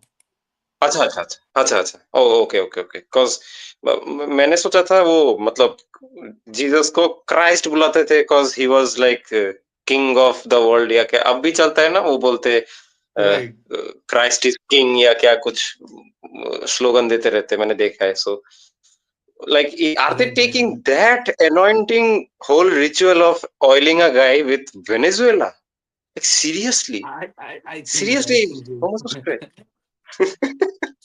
No, it was more So weird than that. So I'll send you the video. Then we can discuss actually कि क्या है ये actually. But we need to discuss that one.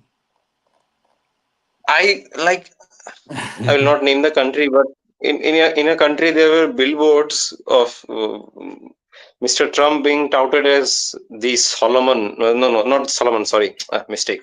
Not Solomon. Cyrus the Great. Right? Right, Apparently, he is the right, so-called friend of Christians and all. But now right. it's turning out to be the other way. Like he is the Christ, the new Christ. The old He's the Christ, new Christ, right? orange Christ. No, the new Christ is this guy, Charlie Kirk, right? Trump is basically the Oh, God. yeah, yeah, yeah. Sure, sure, sure. Brilliant, brilliant Trump point. has Yeah, Tucker Trump Carlson has said it. all the quality of a Abrahamic God. All the qualities. Ah, amazing. He's the father. Right. He's the father. He is enraged. He is a Yep. bit वही जो बोलते हैं दुष्चरित्र type है. He's a little bit of that. He has no remorse and he will burn you in hell. He will deliver justice. So Trump has all the quality of a Abrahamic God. Charlie Kirk has the quality of this, and I'm pretty sure Erika Kirk also understand her position. Oh no. Oh no. No, no. उतना दूर नहीं जाएंगे. And That's she's literally किसी ने अगर so she's just making fun of herself, right? I mean, just the way she's selling herself. oh yeah. It's very Like evident. It's very evident. also she has some doctorate or some no, I think a degree on Christian leadership, if I am correct. Erika I don't Kirk. know. Uh, Acha. yeah, she from some Christian institution she has taken that. So yeah. Grieving widow. Grieving widow. And Great. just check the grief, right? I mean, how the so everything is subverted, right? In Abrahamism, this widow is grieving, and look at the way she grieves, right? It's very much Christian. Yeah, It is very grieving much widow Christian. goes to yeah, grieving widow goes to for award functions wearing some expensive Tights, dress and all. these things. Yeah, Yeah, this and glittering whenever tight dress as a widow, yeah, yeah. and she Oh dances and my God. every whatever. So because subverted, right? You have to see the subversion. You see the subversion. So That's what I'm barefaced. telling you guys. I think मतलब मैं तो एक ही हाथ से लिखता हूँ यार, ज्यादा लिख नहीं पाता हूँ. So you guys should also start Yeah, yeah, writing these things, like these observations. You guys have to put it in a book. completely. Abrahamic Completely. subversion, everything is subverted यार. जब लोगों को दिखाना चालू करोगे ना, तब लोगों को रियलिटी पता चलेगा. अच्छा, रियलिटी ऐसा लगता है. Just imagine, Yeah. मतलब ये सारे इमोशंस को ये लोग सबवर्ट कर दिए हैं. लव, हेट्रेड, ड्यूटी, मतलब जो भी तुम्हारा टास्क है या एक्शन है या तुम्हारे इमोशन है, सारा सबवर्टेड है. ठीक है. Okay, what's with the hate with honor that they have? Honor को बहुत hate करते हैं. Like I've seen हाँ, this. Right. You can explain. Right, because honor takes you to Bhuma, right? It if it grows within you, then you would not bow down to the god, to their god. तो फिर control करना Hmm. मुश्किल होता है. तो honour को तो पहले मारते हैं ये लोग. That's a very the basic distinction, right? Honor in a Hindu society versus this society. So I'm telling you a story, Hmm. right? He Okay. I think I read it from Jahangir Nama, but not directly from Jahangir Nama. I think Dr. A.L. Srivastav is a historian. Okay. Sam Srivastav, A.L. Srivastav. So he is a very famous historian. So Professor अच्छा, अच्छा. Srivastav is actually quoting Jahangir Nama, where he is saying कि जहांगीर ने ये बोला था कि अपने मुगल जो आर्मी थे, सोल्जर्स थे, उनको बोले थे कि Hmm. Do not gauge on put your gauge on Hindu women. मतलब अगर तुम सड़कों से Hmm. मार्केट से जा रहे हो एज ए सोल्जर, अगर उधर से हिंदू लड़की आ रही है, हिंदू नारी आ रही है, तो उसमें नजर मत डालना, क्योंकि या तो वो खुद को मार लेगी, खत्म कर लेगी, या तुम्हें खत्म कर देगी, और इससे फिर दंगा फैलेगा. So just imagine in this land, right, कि मुगलों के अंडर आ चुका है. ठीक है. The whole race is sort of जिनको जिनको बेसिकली रूल किया जा रहा है. ठीक है, कॉलोनाइज कर दिया गया है. इवन देन उनका जो सोल्जर है, राइट, वो एक हिंदू लड़की की तरफ आंख उठा के नहीं देख सकता. That was the dignity of this that was there in the society, right, जिसको जिसको खत्म किया गया है ग्रेजुअली. इस सोसाइटी से ऑनर को खत्म कर दिया गया. Example. जब तक ऑनर हाँ, नहीं आएगा तब एग्जाम्पल्स तक सारे ड्यूटी, तुम ड्यूटी से ऑनर चला गया फिर वो इंटेंशनल मोरालिटी के जब्त में, गिरफ्त में आ जाएगा. Duty without honor is है. what? It's absolute bogus thing. It's a subverted thing. तुम्हारे अंदर से ऑनर निकल गया फिर ड्यूटी का सेंस भी नहीं रहेगा, या फिर वो उसी जगह पे आ जाएगा, वो भी अब्रामाइज्ड हो जाएगा ड्यूटी, जो हो रहा है, जो हाँ, हमें कोई दिख रहा है. इंसेंटिव रहेगा. हाँ, अपनी सोसाइटी में पीछे कोई होते हुए इंसेंटिव दिख रहा रहेगा. है. Right. My God, like this वो तो एग्जांपल इज सो ब्रूटल कि सो एक ब्रूटल. एम्पेरर को बोलना पड़ रहा है आंख आंख मत आग उड़ा के डालो लिए. उन पे. Exactly. Exactly. Oh. You see the, मतलब रोंगटे खड़े हो जाते हैं. There is also example right कि वो जो हाडी रानी की कहानी है ना, मेवाड़ की रानी, I don't know which rani, like the Rana has to go to fight war, पर वो जा नहीं रहा है because he is just newly wed and he is like tremendously in love with his queen, and the queen right. Sees that कि अरे ये like the enemies, like the Islamic Turks are there and he is getting infatuated with me. She cuts right. off her head and gives that as a gift to right. that king. Yes. Yes. Ooh, That example is there. Brutal examples in कि brutal times.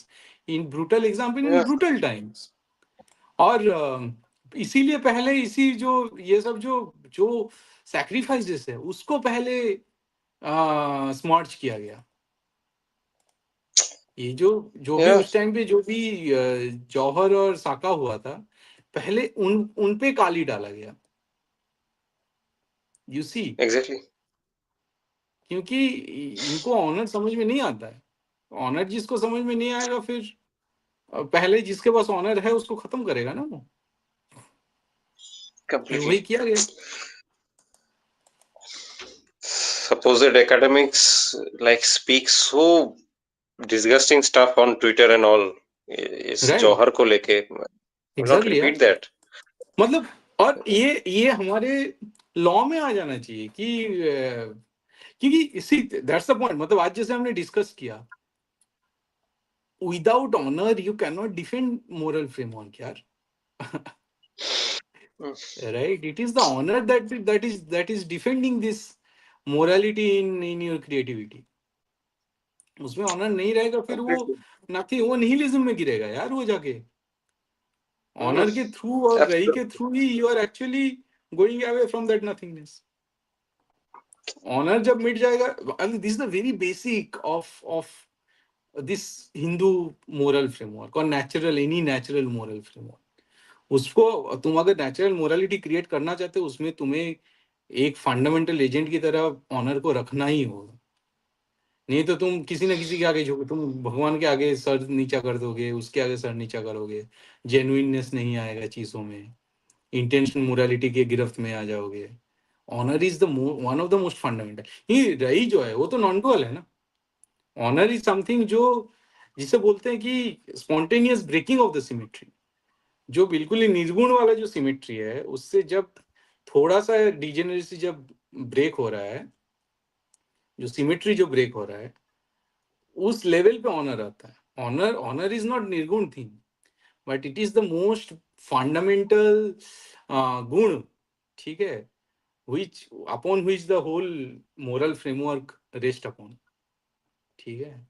Hmm. अगर and it is not निर्गुण. honor is a गुण भाई. it lives Yeah, in yeah, this dual physical world. लेकिन वो बहुत absolutely. Important है. मूल्यबोध है. हाँ, हाँ. मूल्यबोध है इसलिए आत्मसम्मान है. तो आत्मसम्मान नहीं बिल्कुल. रहेगा तो काय का बिल्कुल. मूल्य फिर. छोड़ दो एग्जैक्टली. सभी. हाँ. Everything is transaction. फिर जो फायदे में आता है राइट. वही करो. फिर कोई नहीं. राइट. और ऑनर भी वही ईगो के लेवल पे है ये चीज. ऐसा नहीं है कि ऑनर ईगो के बियॉन्ड है, Hmm. But it lives in the same level of physicality as ego. But ये Yeah, जरूरी है अगर तुम मोरल फ्रेमवर्क सोसाइटी में क्रिएट करना चाहते हो. Without honour it is impossible actually. You can like create it but it will create a society of isolated agents basically. And दादा ऑनर के साथ ये भी है ना कि like honour makes you something more than just a human. मैंने देखा है like it takes you to such a level like you आप अपने फ्रेम से बाहर निकल गए हो. Like in case of even right Japanese samurais we see this, in case of our own people we see this so much. Right the whole idea to give up your life for some higher cause, क्योंकि उसमें आत्मसम्मान है कि I am right raising above everything that is mundane and gross and easily achievable. उससे मैं उठ right के वो मैं वो कर रहा हूँ वो तो काम. एक डायरेक्शन है, वो तो एक डायरेक्शन है। दूसरा डायरेक्शन ये हो हम्म, सकता है ना कि युद्ध में जिसके पास ये नहीं है, अस्त्र नहीं है, उसको नहीं मारेंगे, या युद्ध में कोई बच्चे को या नहीं मारेंगे, कोई लड़की को स्लेव नहीं बनाएंगे, है ना।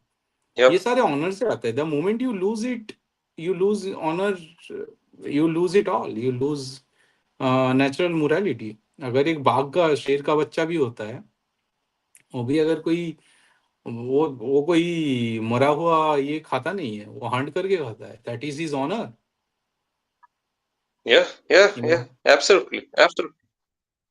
हाँ वैशाली दी वही कह रहे हैं कि honour, honour is the foundation of this sense of duty. Honour के बिना ड्यूटी आ ही नहीं सकता। There will always be some way to blame people, you know, like hmm. मेरे बाप माँ ने ये नहीं किया मेरे लिए, या फिर मेरा जो पार्टनर है वो ये नहीं किया, या फिर मेरी पार्टनर वो कर दिया, या फिर दोस्त ने, मेरा दोस्त तो कमीना इंसान है। ठीक है, कमीना बोल सकते हो, बट वो लोग कमीना होते ही हैं, बट अगर उसको इंटरनलाइज कर लिया तुमने फिर दिक्कत हो जाता है। फिर you are framing, you are creating the framework जहाँ पे वो उधर है, ठीक है, independent of his goodwill and everything. तो कंप्लीटली ऑनर, कंप्लीटली. ऑनर के बिना यू कैनॉट वही, इसीलिए मैंने ऑनर रखा है उस जगह पे कि ठीक है, the urge to creativity to escape from the nothingness. फिर जो क्रिएटिविटी है, it has to be weaved in, मतलब उस वहाँ मीनिंग चाहिए, मीनिंग के लिए, मीनिंग तो क्रिएटिविटी से आएगा, स्पॉन्टेनियस फायर है। और उसके बाद जब मैं इसको फिजिकल वर्ल्ड में ला रहा हूँ, राइट, वो ऑनर के हाथ पकड़ के ही मैं ला रहा हूँ ये सब चीजें। जो भी मैं एक्सप्लेन किया, ये जो मोरल फ्रेमवर्क, वो ऑनर के हाथ पकड़ के मैंने, the honour give birth to these things, right, in this dual world. इसीलिए मैंने ऑनर को उस जगह पे रखा कि चलो, स्पॉन्टेनियस मोरल पे भी ऑनर का एक जगह है, क्योंकि उसके या थ्रू जब दैट काम करना चाहते हो, you have a spontaneous morality, but उसके साथ ऑनर को मिक्स करना ही पड़ेगा to to to to do moral action actually in this world.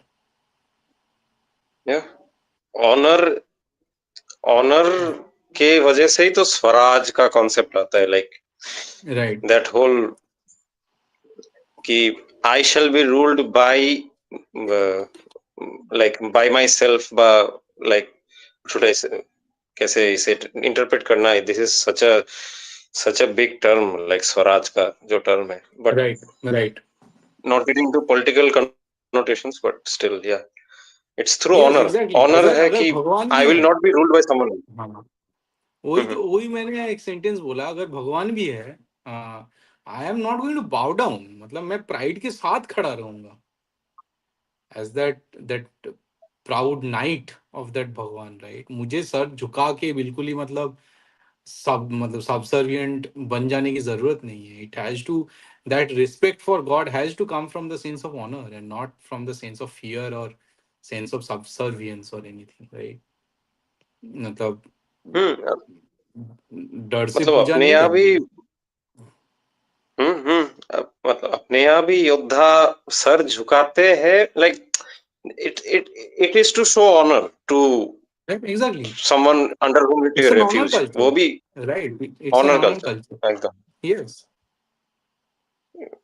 ये मतलब मैं डिफीटेड हूँ, मैं सिंफुल हूँ, मुझसे कुछ नहीं होने वाला, I am right, criminal all my life, मैं तो पाप करता ही रहता हूँ.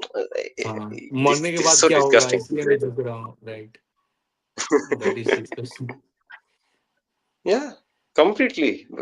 आई थिंक स्वामी विवेकानंद प्रिटी स्वामी विवेकानंद क्यों, हर कोई मतलब they were always blaring about this कि अरे ये mentality मत Right. लाओ अपने में, like this sort of sinful and all.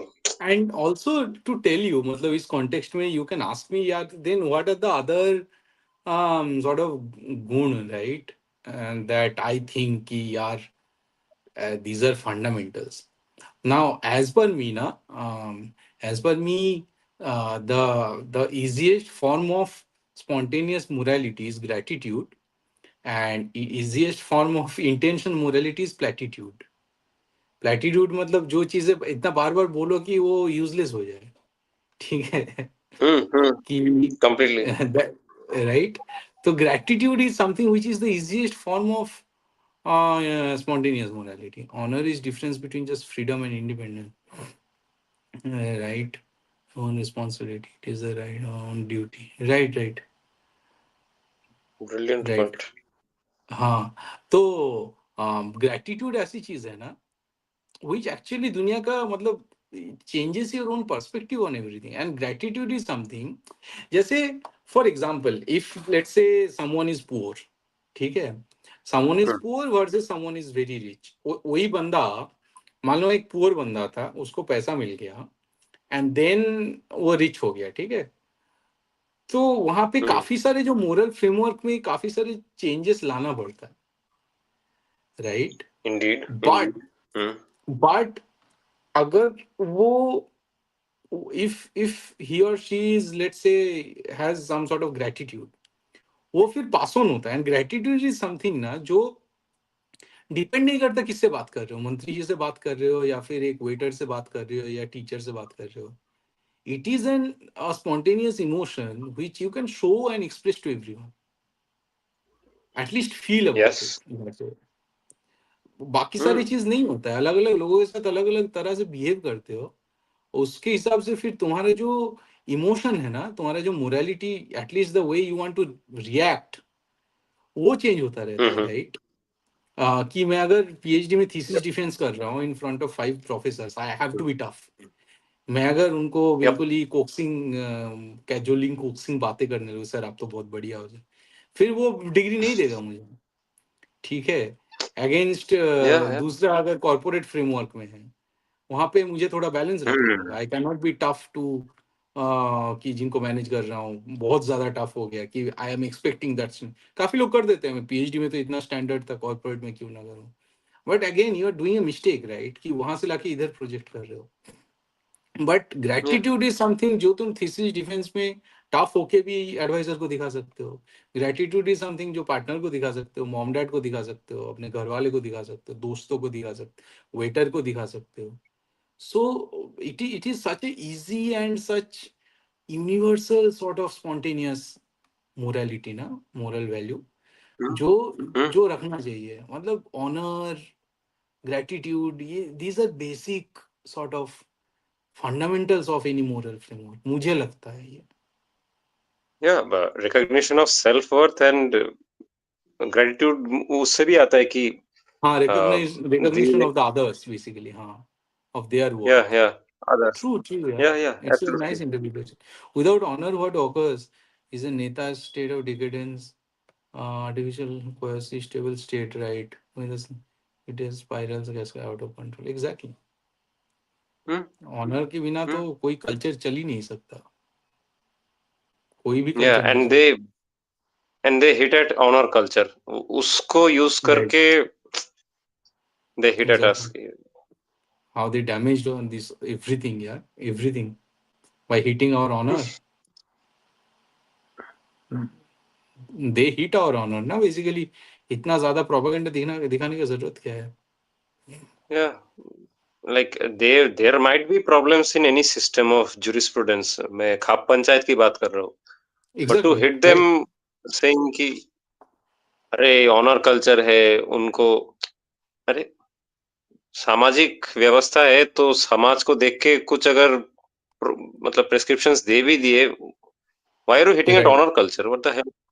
खाप पंचायत तो मैं मानता हूँ, खाप पंचायत को वापस लाना होगा. मे बी वहां पे जो बैठते हैं उनको, उनका जो राय है या जो भी है उसको रिकॉर्ड किया जाएगा. ये एक व्यवस्था होनी चाहिए कि it will be in written record कि भाई उन्होंने क्या राय दिया है. ऑब्वियसली प्रोसिक्यूशन करने का राइट उन पे नहीं दिया जाएगा। जो बेसिक जो भी झगड़ा होता है गांव का, छोटा मोटा कोई परिवार का विवाद, वो सुलझाने का। अगर ठीक है तुम खाप की एग्जैक्टली। बात नहीं मान रहे हो तो ठीक है, तुम जज के पास जाओ, अपने डिस्ट्रिक्ट जो भी है उस कोर्ट में जाओ। पहला स्टेप है कि डिस्ट्रिक्ट जो कोर्ट है वो पूछेगा कि खाप का क्या राय था इसमें। एग्जैक्टली। तो ये रहना चाहिए, ये मुझे लगता है कि इसको वापस लाना चाहिए। खाप हट गया, फिर ये जो कॉन्वर्शन वगैरह है ना, इसका रास्ता खुल गया है अभी। खाप को इसीलिए इन्होंने हटाया कि ताकि कॉन्वर्शन का ये रास्ता खुल जाए। Completely. They are harming at every single non manageable societal institutions. कोई भी हम्म इंस्टीट्यूशन जिसपे मतलब एक्सेस नहीं है इनका, they will harm at it कि इसको बंद करो। हम्म ये क्या हो रहा है? टेम्पल्स को तो ऐसे ही लिया है, like temples right, are taken over by the very logic. Exactly. Okay, I don't know if any good comments are there, then Voisalidhi want to maybe join? both of them. Voisalidhi is want to join हाँ हाँ, the if she can join. stream? Voisalidhi? I don't know. Did she respond? Yeah, she wrote about 4 minutes Voisalidhi, you before. want to join? 4 seconds, sorry, 4 seconds. You're right. Even animals have that sense of honor. Exactly. It comes from the idea of dharma. Without honor, there is no dharma. Probably, yeah, she won't join. I'm not sure. ठीक है, इसको 3 घंटे के नीचे ही हाँ, रखते हैं। I think उस हिसाब से yeah, okay, okay, fine. Categorisation होता है। तो अभी हम Yep, लोग क्लोज maybe, करते हैं, और हम लोग yeah, अगले absolutely. एपिसोड में इसको ही कंटिन्यू करेंगे। बहुत सारा चीज़ें रह गया है अभी।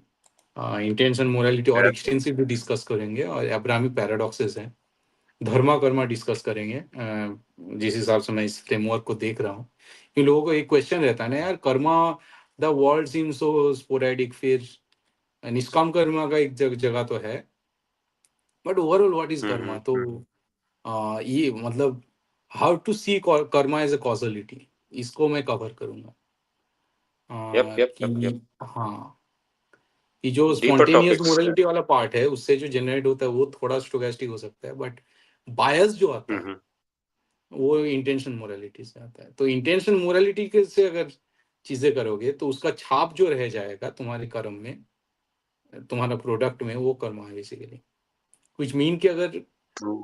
if you are creating something out of hatred, that product itself will have that छाप, that trace of Mm. hatred। तो Yeah. इंटेंशन मोरालिटी का जो छाप रह जाता है चीजों में, टास्क में, उसे मैं कर्मा कहूंगा। Mm. तो इस हिसाब से मैं चीजों को डिफाइन करूंगा। तो फिर बैठते हैं, Brilliant. मैं मंडे Yep. या ट्यूसडे वापस आ जाऊंगा, फिर बैठेंगे फिर मस्त। Fine, fine, fine, fine. चलो। So, audience, please comment and share this stream, and we'll be back Hold, with hold. the I next think session. Vaishali will join. हाँ हाँ, So we'll Vaishali just is wait. Joining. Oh, okay. Okay.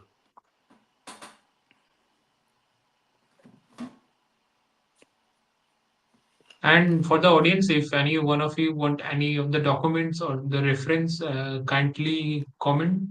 We will provide it to you, or you can mail it to us also. Right, मुझे 1 second देना, मैं इधर ही हूँ। Okay.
आज तो भूपेंद्र उधर से पॉडकास्ट किया ना कुछ. Bhupendra is having a good time there in या या कोयम्बटूर. कोयम्बटूर. हाँ लेकिन थोड़ा नेटवर्क खराब है शायद, बट मस्त. आज तो या अपना Boshali ममता दी, ममता दी का भी कांड हुआ. yeah. So Boshali di, go to their membership tab on the channel now Vimarsh, and there you shall find the streaming the link to join in this stream. आप देखो जाके, वहां पे मिल जाएगा आपको मेंबरशिप पोस्ट्स में, कम्युनिटी टैब्स के बाद में ही है. Boishali has joined before, so she will know probably. हाँ हाँ, ना she is asking how to join on अच्छा कमेंट्स अच्छा, मैंने देखा. कौन है क्या? हाँ, शी इज जॉइन. ओके, नमस्कार Boshali di. Hello Vaishali di, Hi, नमस्कार. hi. Can you hear me? Yes. Okay, so yeah, you're very right about this idea of honor. This idea of honor is very normal and natural in nature also. If you look at processes, if you just look at, Newton's third law, I mean, the stability of you walking comes because not only you're putting a forward thrust, but also because you have um, a backward thrust on you being put by friction. You have Mhm. your weight weighing down on the ground, but you also have the idea of the normal force thrusting on you, like there's a Right. normal force on you. So every if you look at chemical equilibrium, in a chemical equilibrium, chemistry equilibrium happens, and it's basically equilibriums that are exploited in the industry, that you move in this particular direction, you appear you Like crushing the honor of the process, right? Yes, you are. Right. It is the honor of the process, that you're honoring thermodynamics and energetics that leads to that equilibrium. And Right. unless that happens, it generally, what happens, it cascades in a certain direction. It keeps Right. cascading. For example, if you add A plus B is equal to C plus D, and if C is like a precipitate, it comes out of the system with zero ion, with like zero solubility product, 100% like ionic product, then A plus B will never be in equilibrium with C and D. C will Right. completely keep crashing out of the system, and it'll keep moving in one direction. And unfortunately, what happens is, it's like this utlo bai to kotok jai kind of a tendency of these non-dharmic ideas that kind of leads to uh, today what you see in the Western society, this excessive wokeism, etc., etc. It is because they don't understand the idea of balance. They don't understand the Right. idea of dharma. No, you look at the Indic philosophies. Okay, when you're talking about genders, recognition of genders, and etc., etc., you have the idea of you go to Kumbh Mela, you have the Kinnar Akhada, which Hmm. basically literally honors, gives religious honor to Right. people of the who identify as the third gender. But that doesn't mean that you push the idea of genderism in a society where a child is given. I mean, imagine how unscientific this is, that doctors are not opening their mouths against the idea of pushing chemical hormone mimics into a child before the child is hitting puberty. How Right. much that does, what that will do to your body, as what that will do to that child's body, because the child's body will never be able to equilibrate itself with the high dosage of chemical mimics that are coming from outside in those injections, right? And no matter what happens, a man who's born a man without those organs that produce, say, estrogen, you will never be able to produce the estrogen that is needed Right. to be a woman, right? You will forever have to stay on an estrogen patch, and that is not normal to your body. It's only pushing your body in a certain direction. It is never allowing your body to attain that dynamically shifting stages of equilibrium, because what you're doing is, every day you're in equilibrium. Your equilibrium is shifting as you age, but you are supposed to remain every day in a dynamic stage of equilibrium. So Right. everything, I mean, today you look at our Ayurveda. I honestly, to tell you the truth, most Ayurvedic doctors don't understand the idea of Ayurveda at all. Hmm. Their understanding of Ayurveda is ये खाने से ये होता है, ये खाने से, so there's like a 1:1 symptom and edible object correlation. That is not Right. Ayurveda.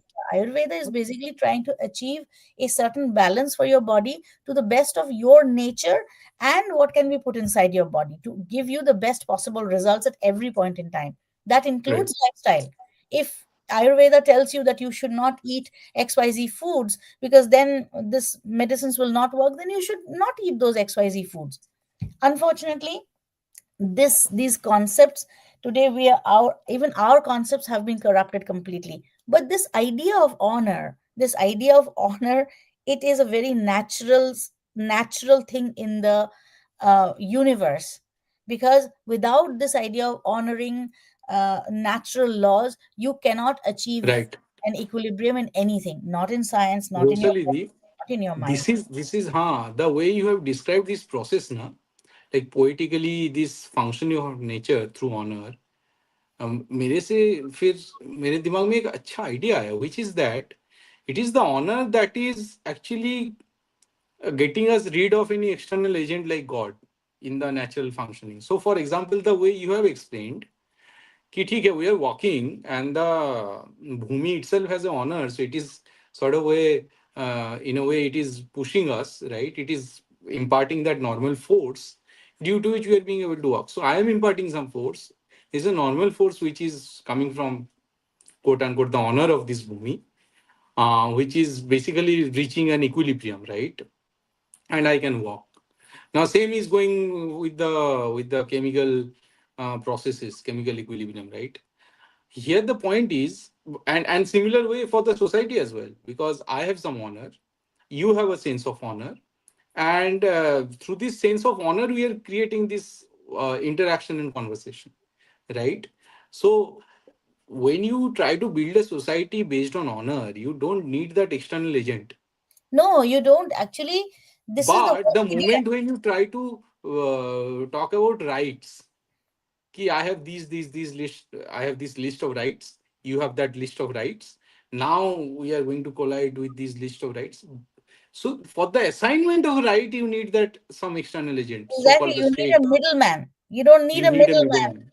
You don't need a middleman. In When you are basing the society on honor, you don't need a middleman or an right, external state. it's a But foundation of here you need a middleman. Right, So right, the right. whole idea here is that, when you're saying dharma, you're actually exactly utilizing the example of dharitri, right? Dharayati iti Right. dharma, right? It is exactly the word also is derived from dharitri, like Dhri, right? three, Dhri three, se aaya hai. three Right. se aaya hai.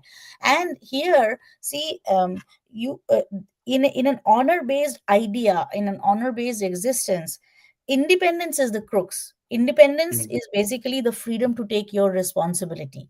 Independence Right, is not just আমি যা ইচ্ছে তাই করব.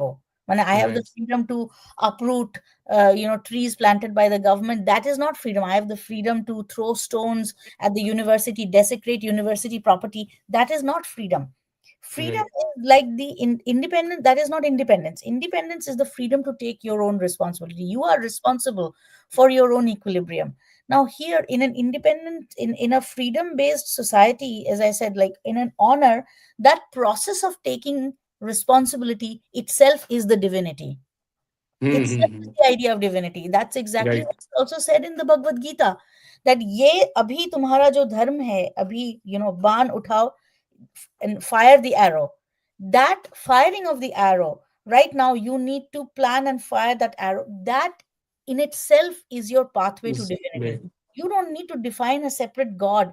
You can, right, it's like, it is that idea of equal, it's the idea of honor that acts as kind of like an anchor for you, that this is my right, duty, this is my honor, for me to take responsibility of my duty and do it to the best of my capability.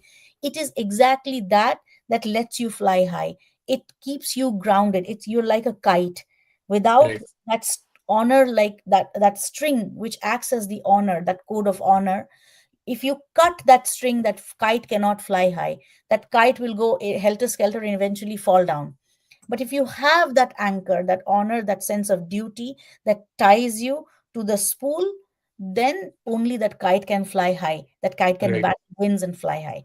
And And that in is fact, in fact, in Gita, na Bhagavad Gita, second chapter, the very first argument is this. Arjun is saying कि मैं तो युद्ध नहीं करूंगा. The very first argument that Krishna is providing is that कि तुम युद्ध नहीं करोगे तो तुम्हारे नाम पे तो अपयश होगा, राइट? कुख्याति होगा. और ये फिर ये मतलब इससे जो ये जो वॉट एवर डिफेम जो मिलेगा, ये तो मृत्यु से भी भयावह है. तुम्हारे साथ पुरखों बच्चे जो होंगे उसे याद रखें कि वो लोग याद रखें कि एक कायर पैदा हुआ था जो कुरुक्षेत्र की युद्ध में right, अपना गांडी उतार. right, right, right. So the very first argument is the argument of honor actually Yeah. in And I Bhagavad think Gita. in this idea of honor, I mean, I would also like to use this as an allegory for something else. That string, this same allegory, that kite and that string, that honor named string is also an umbilical cord that ties you to your civilization. So Right. imagine a tree, a very large tree. Mm. Okay, एक tree है. Imagine a banyan tree है with hundreds and thousands of branches, with very roots very deep into the ground. You take one part of this, many different roots, many roots. You take one part of that tree and you douse those roots with acid. That Right. part of the tree, that if that, say for example, root number 1 2 3 4 5, if you've killed those roots by dousing them in acid, then that system of the root that is feeding that system of the plant, let's say the right side branches of the plant, the right side branches will die. Only the branches on the left, or the remaining 100 branches will continue sprouting flowers. You know, Mm-hmm. branch that has dried, those whose roots have been killed, they are not capable of producing seeds. They're not capable of producing flowers, scent, and food and seeds. All they can do is produce tinder. That Right. tinder is so dry that wherever it reaches, that tinder is dry and dead and only capable of igniting fires, forest fires.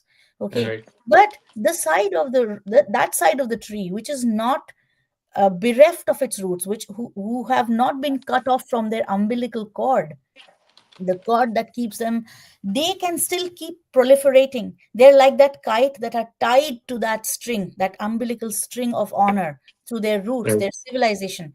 They produce food, they give shade, they produce flowers, they produce fruits. And if those fruits, the seeds, they are carried by wind to other lands, they go and land there as live seeds where they can sprout and create a forest, create a garden.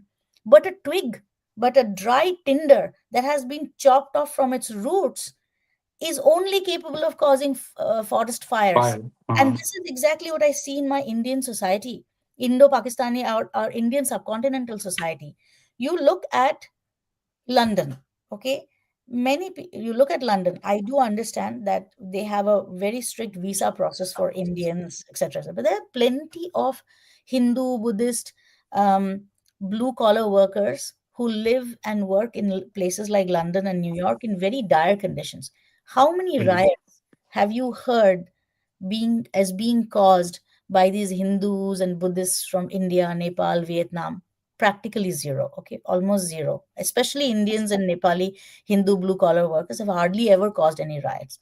But you see people from our neighboring countries, okay, no matter Right. where they go, it's not because they're bad people. Nobody Right. is nobody is born bad. But one of the main reasons is that umbilical cord has been chopped off. Right. That is one of the main reasons they've been turned into dry tinder. And that tinderification, that drying, it's become like so dry and desiccated. A tiny spark causes them The to natural history is dead. Dead basically. natural history. Because Um, अपनी माँ को जो DeFi कर रहा है, तुम्हारी माँ माँ को तुम इसको तुम माँ के हिसाब से देख सकते हो इस लैंड को, या right. तुम ऐसे देख सकते हो ये एक कॉन्क्यूबाइन है, इसको मैंने कैप्चर किया है. Right. The two emotions are completely different. It is Yeah, not there. You're not defending the same person. The two emotions are exactly, completely different. exactly. तो ये तो हमने पिछले लेक्चर में एक्सटेंसिवली ये सब कहे थे. अब्राहमिक हिस्ट्री और centricity is basically a synthetic historicity. ये Yeah. बनाया गया बनावटी एक हिस्टोरिसिटी है. इसमें नेचुरल हिस्ट्री को खत्म करके ये सब कहानी बनाया जाता है, और इसीलिए ये लोग लाइब्रेरी जलाते हैं, इसीलिए ये Yeah. पंडितों का हत्या करते हैं, ताकि And वो हिस्ट्री खत्म किया जाए, रिकॉर्ड ही खत्म कर दिया जाए. and I think the fact that in Indian subcontinent, we had a very higher population density even back then. We had a right. higher density of diversity even back then. So they found it very difficult to tackle, similarly spiritual people, but appearing in very different ways. Number three right. is we had a simultaneous existence of written records as well as oral records. So how many people will you kill? You have oral records not only in the form of, so the so-called Brahmins who had the canonical oral records with them, but even like every single jati, every single profession, they have a very rich tradition of oral history and poetry and music. So I mean, तुम कितना खत्म करोगे? Right. इतना history खत्म करोगे, हर हर घर से history निकलेगा. Yeah, कितना हिस्ट्री तुम खत्म करोगे? I mean, you A, so about this ना, there is a very nice saying by Mahasweta देवी, जो मुझे अभी पता चला कुछ दिन पहले, कि किंवदंती इतिहास, किंवदंती ही असली इतिहास है. वो लोगों के जुबान में जो रह जाता है, जो वाला हिस्ट्री, बाकी यानी सब कि तो oral कवर होना है. history. Oral Oral history. history is the only real history. So I told right. you this once before, right? I have these friends who are from such A the strong line ना, किंवदंती इतिहास. yeah. I think see they have friends who are from the Middle East. So once I saw a very beautiful mosaic at their place. So I asked them, what is this? This typical Iranian miniature painting mosaic at their place. Right. They said it's the entire story of Shahnameh in that Shahnameh. So I asked them about Shahnameh. So they said that, our country fell to, Islam within like 30 years. We were completely decimated because the Persian Empire already had been going down for almost like 1,000 years due to infighting. And then we right. suddenly fell. The first thing that the people did was, in the name of that religion, they burnt all the libraries. So at least you people were able to save something. We were practically able to save almost 0% of our books. Then what happened was, this went on for 300, 400 years. And by that time, they, so many people had been converted, killed, and, jaziad and etc. Jaziad into, submission, that um, they were there was practically like education had completely finished, and our language was completely almost dead, like the Parsi language almost dead. Then what happened was, Mahmud Ghaznavi, I think it was Ghaznavi, Mahmud of Ghazni, who commissioned this guy, Firdausi, to write something grand. So Firdausi, by this time, the language had become completely Ordun. Ordun means language of the camps, which is an Arabized version of Parsi. So Parsi had become Farsi because Arabic does not have pay. Arabic does not have the letter P in it.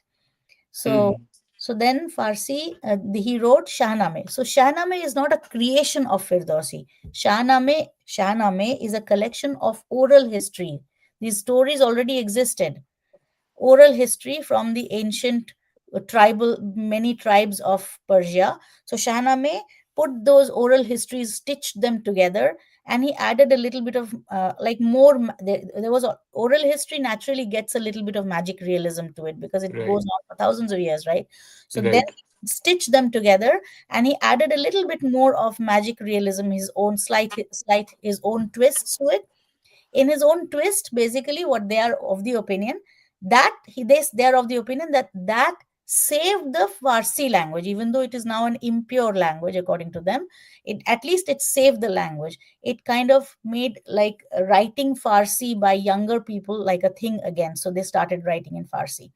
So what happened was, because he was commissioned by Mahmud of Ghazni, who the Iranians don't think as Iranian, who the Iranians think as a Turani. Turani यानी के जो Turkmeni, uh, they don't consider that as a canonical part of Iranian peoples. But right. Shahnameh, the twist that that Firdausi has given is that the people of the western Pars, like the Persepolis area, they're kind of like the villains. They came and took over Iran, and well, it is not true. That thing was whole of it was Iran anyway. But anyway, it saved the Iranian language, and it kind of caused a slight resurgence in the Iranian language, literature, and stuff like that. So so then I asked him that, so you think that these stories are true? He said, of course they are true. There are oral history. Oral history is always true. It has some false, but by and large, oral history is true. So I said, Right. that means you think that our Ramayana and Mahabharata is also the history of our ancestors. He said, you should consider it as the history of your ancestors. It should be. So Right. the thing is, there is some truth in it. There is definitely a lot of truth in it, and there is some magic realism also in it. Let's face it, like magic realism has So probably so been written for basically the literary problem here is, purposes. हाँ, the point here is that कि I think हमने discuss भी किया इसको, पिछले episode में किए थे कि सी मतलब earlier it was not like अच्छा हिस्ट्री फिलोसफी पुराण ये सब अलग अलग सब्जेक्ट है और फिर इसको मतलब स्पेशली ट्रीट करना होगा। अब्राहमिज्म ने इसको ऐसे अलग अलग बनाया इसीलिए ताकि they can kill them one by one, they can kill each knowledge one by one. Hmm. पहले सब कुछ इंटैंगल्ड होता था, हिस्ट्री फिलोसफी मैजिकल रियलिज्म ये सारा एकजुट होके फिर ये मान लीजिए आप इसको पुराण कहे आप इतिहास कहे, ये बोले No, ये पूरा बनता था, एक the whole पैकेज था idea, ये। the whole idea of itihas as per the Western idea, again, this is so non-honorable. It's so right non-scientific. It's like unless you find a physical evidence that thing did not exist. Yeah, तो फिर materials don't exist because you don't have any physical evidence of like nobody has ever seen an electron. You only have conjectured the idea of an electron through empirical evidence, right? But right it is still a conjecture. Like exactly CH3OH, C2H5OH is not exact. You're just writing C2H5OH is not exactly ethanol.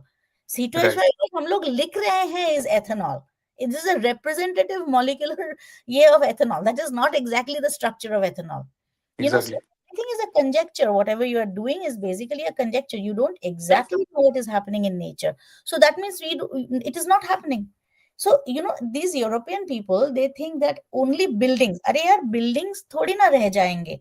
Buildings thousands of years बाद हर building is going to go to dust. Like there is a you shloka. look at Europe nowadays. There's a shloka in there's a shloka in the Bhagavad Gita. I'm not able to exactly write, but it says that I am Kal, I am Mahakal. When he Right. says, I am Mahakal, I am the greatest warriors of them all. No matter how great a warrior you are, you shall be defeated by me, whether you choose to fight or not. This is what Right. Krishna says to Arjun, right? Right. So now, in front of Mahakal, in front of Shiva, you're all eventually dust. Okay, you're going to go to dust. So now, say for example, I have a beautiful sari. 150, 200 years down the line, that sari will not exist. But Right. the knowledge of weaving the sari exists. तो किसी ने अगर बोला कि एक ऐसा beautiful sari हुआ करता था, हाँ, कहाँ है वो साड़ी? नो, वो तो नहीं है, वो तो doesn't exist. So then they're like, oh, that means that sari never existed. But Hmm. you look at the person's weaving technique. If he's telling you that he has learned it from his grandfather has learned from his grandfather, etc., must be some iota of truth in it. This is why Right. I find this obsession with the Shroud of Turin. एक है ना इन लोगों का obsession. I find it तो so. Okay, सो हम लोग और एक लेक्चर सीरीज करेंगे जो जिसपे मैं एक्चुअली रिसर्च कर रहा हूँ, वही चीज की डेटिंग ऑफ हिस्ट्री। अरे ये ये जो क्या डेटिंग ऑफ है? हिस्ट्री ये लोग बोलते, ये हिपोक्रिट्स है एक्चुअली। ये अपने हिस्ट्री को इस तरह से डेट किया है ना जिसका कोई बेसिस ही नहीं है, अच्छा और सोचो, फिर ये आके फिर हमारे हिस्ट्री को, हमारे जो डेटिंग है उसको बर्बाद किया है। अभी ये जो साइरस है, साइरस द ग्रेट था, साइरस द ग्रेट था, उसका ग्रेव ग्रेव दिखाओ, उसमें बॉडी दिखाओ। अरे वो बॉडी तो पेट्रोलियम बन गया, वो तो हमने गाड़ी में जला दिया। तो फिर साइरस द ग्रेट एग्जिस्ट ही नहीं करता था। ऐसे I don't understand how these people are so stupid. It is only the abstract that remains, you know right a painting will not remain forever, but the right art of painting will remain forever. A dancer will not remain forever, but the art of dancing will get passed down, and that the memory of that dancing will remain forever. It is only the abstract that remains. Right. I don't understand why they, how and why they, how their approach to history has been so unscientific.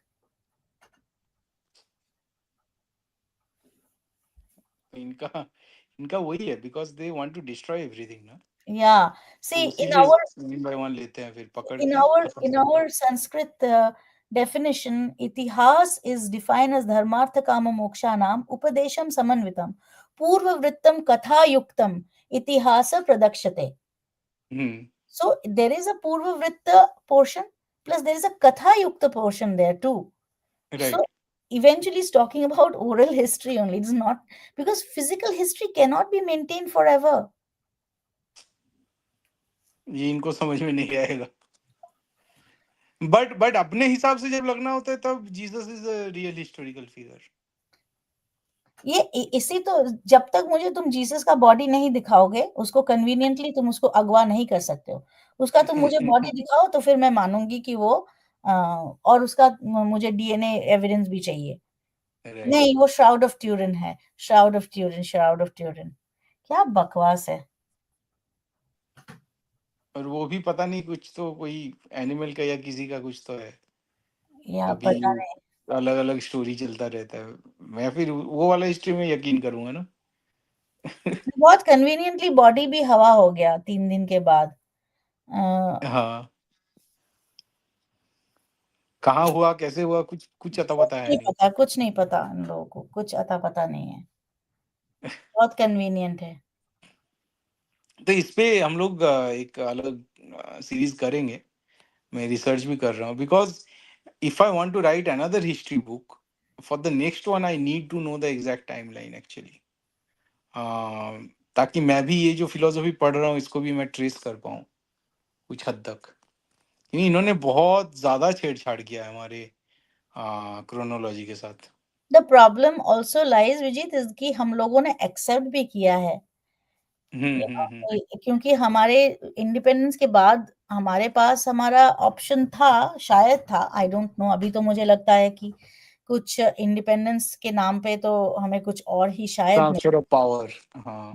Transfer of power ही मिला था. ठीक है, फिर भी हमारे हाथ में कुछ तो था. Actually I would argue that given the kind of दगाबाजी our education ministers have done with us, I think our families have done a good job.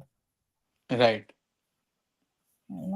कुछ तो सच हमको बताया. इसलिए मुझे बचपन में ना थोड़ा ये जो सोशल साइंसेस जो होते हैं इसके प्रति मुझे थोड़ा ना चिढ़ होता था. इसलिए मुझे हमेशा लगता कि ये कुछ, इसमें कुछ रैशनल मुझे मिल ही नहीं रहा है कि ऐसे कैसे राइट. हो गया कि एक इतना ब्रूटल रेजीम, जो ब्रिटिश लोगों का इतना ब्रूटल रेजीम था कि इतने लोगों को मारा, इतने लोगों को काला पानी, सजाए काला पानी दिया, ये किया वो किया, और उनके सामने हम लोगों ने जस्ट ऐसे पिकेट किया, थोड़ा शांति प्रिय विद्रोह किया, और वो लोग हमको छोड़ के चले गए.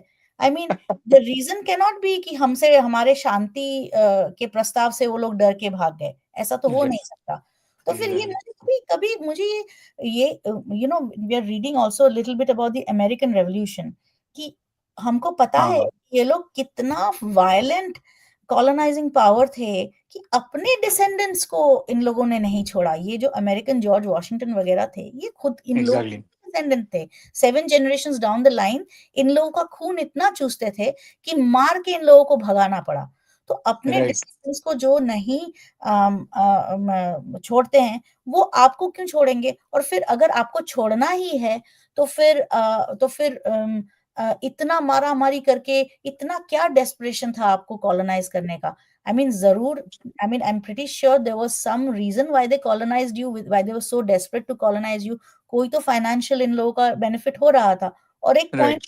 ऑफ टाइम के बाद शायद इतना आपको चूस लिया था कि अब फाइनेंशियल बेनिफिट उतना उन लोगों को दिख नहीं रहा था. इसीलिए एक अरेंजमेंट करके वो लोग भाग गए. और जिसको हम ऐसे बोल रहे हैं कि ये बहुत एक यूनिक, अप्रतिम, पहले कभी नहीं हुआ ऐसा फ्रीडम स्ट्रगल था. वो क्या हुआ, what happened to this people. एक coconut hit their head, they became so benevolent, it is not possible.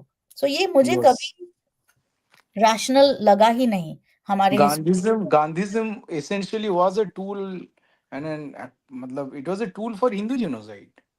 एक हम इसके बारे में ये लिखना होगा, मतलब probably I will write it, but we need to sort of publish this thing, these kind of, कि ये एक्चुअली हिंदुओं को मारने के लिए एक आइडिया, मतलब it was not our ideology that would benefit us ever, और हमें ये लिखना होगा इसके बारे में. और कितने सारे लोगों का I mean what I am trying to say is कि ये जो हमने फॉर एग्जांपल आप अगर देखो हमारे हिस्ट्री बुक्स में जो 1000 एडी के पहले 500 इयर्स और 1000 इयर्स वहां आप कुछ पता ही नहीं है लोगों को कुछ. They Right. Are not bothered. जैसे हमारे बंगाल में if you go to Mayapur वहां एक पुराना किंगडम का ruins है. आई थिंक शायद सेन वंशज का उन लोगों का ruins है. लेकिन बंगाल में आपको मुर्शिदाबाद में you are like oh Murshidabad में ये सिराजुद्दौला ये वो एक्सेट्रा प्रूव करने के लिए आप तत्पर हैं. लेकिन मायापुर में इतना बड़ा ruins, इतना magnificent ruins from some time, उसके बारे में हमको कुछ नहीं पता है. फिर Right. बंगाल में नाटोर की रानी, in fact in Murshidabad itself there are very beautiful temples. There is a Shakti Peeth, there's a Kiriti something Shakti Peeth there. In addition to that, there are very beautiful temples created by Rani Bhumani. Like there are around 200 years or so old. लेकिन किसी आप कहीं किसी बंगाली के मुंह में आप नहीं सुनेंगे. और when I was young growing up, Bengal में कोई अगर मुझे पूछता था कि टूरिज्म का क्या है, हिस्टोरिकल टूरिज्म, मैं बोलती थी एक शांति निकेतन है, एक एक कलकत्ता है, एक मुर्शिदाबाद है, और बाकी एक दार्जिलिंग है घूमने के लिए, और दीघा है. और मुझे ग्रोइंग अप, क्योंकि मुझे Right. सब ऐसा बोलते थे. लेकिन you think of Bankura Bishnupur, I don't Right. Think there is a site in West Bengal as magnificent as Bishnupur. I don't think so. Right. Right. और आप एक चीज देखो, ये जो बांकुड़ा, पुरुलिया या फिर मेदिनीपुर, यहाँ का जो कल्चर है, जिसमें आपका बाउल आ गया, आपका जो मंगल दर्शन है, मतलब यहाँ पे तो आप देखोगे बहुत सारे टेम्पल है, ओपन टेम्पल है, मतलब পেড় के नीचे টেম্পল বানা দিয়া, হাতি ঘোড়া রেখে দিল, হাতি ঘোড়া রেখে পুজো করতে শুরু করে দিল, কি না ধর্মরাজের বাহন. So basically this mangal culture, right, मंगल दर्शन যেটা, इसका चर्चा ही नहीं होता. मतलब कलकत्ता में मंगल दर्शन जो बाकी पूरे बंगाल में जो इतना एक central piece of our belief है, और जिसके तुम अराउंड लोग उपवास रखते हैं. Right, and if you look at our culture, बहुत we have been deracinated for a long time. I'm pretty sure you have read Sunil Gangopadhyay. So Sunil Gangopadhyay's this Sheshama and Pratham Alo. Pratham Alo mein there is a very beautiful description of this deracination of the Bengali urban elite. एक character है सुनील गंगोपाध्याय के प्रथम आलो में, जो protagonist है, दो protagonist है उसमें. एक बच्चा है जो हाफ मणिपुरी हाफ असमीज है, और एक बच्ची है जो ओडिया है. तो वो दोनों समहाउ भाग्य चक्र से आके कलकत्ता में आके वो लोग खो जाते हैं, और तो फिर उन दोनों को एम्प्लॉयमेंट मिलता है एक बहुत रिच बंगाली एरिस्टोक्रेटिक फैमिली में. So you know they are children, so they are employed. कोई थोड़ा गार्डन में एम्प्लॉयड हो जाता है, और जो बच्ची है वो she becomes like a you know helper to the ladies. तो वो ये करती है, थोड़ा यू नो मिसलेनियस काम करती है, पानी भर दो, ये कर दो, वो कर दो. और संध्या आरती, she does the sandhya at home. तो उसको दिया गया है उसका ये. सो वो क्या करती है, जब संध्या करती है तो वो गीत गोविंद या ओडिया फोक से कुछ गाती है, और वो बहुत सुंदर से वो संध्या करती है, गाना गा के पूरे घर में उसका वॉइस रेजोनेट करता है, और कभी कभी डांस भी करती है. तो कभी कभी जो लेडीज हैं वहां की, वो लेडीज लोग अच्छी अच्छी थिएटर्स देखने जाती हैं, ये करने जाती हैं, वो करने जाती हैं. लेकिन कभी कभी उसको बोलती हैं कि थोड़ा डांस करो, थोड़ा वो करो, तो वो बहुत खूबसूरती से उनके सामने अपना नृत्य और गीत गोविंद के गाने के ऊपर अपने डांस करके दिखाती हैं. और सब हंसते हैं उसको देख के. You know how ladies from rich families they roll over each other laughing at her.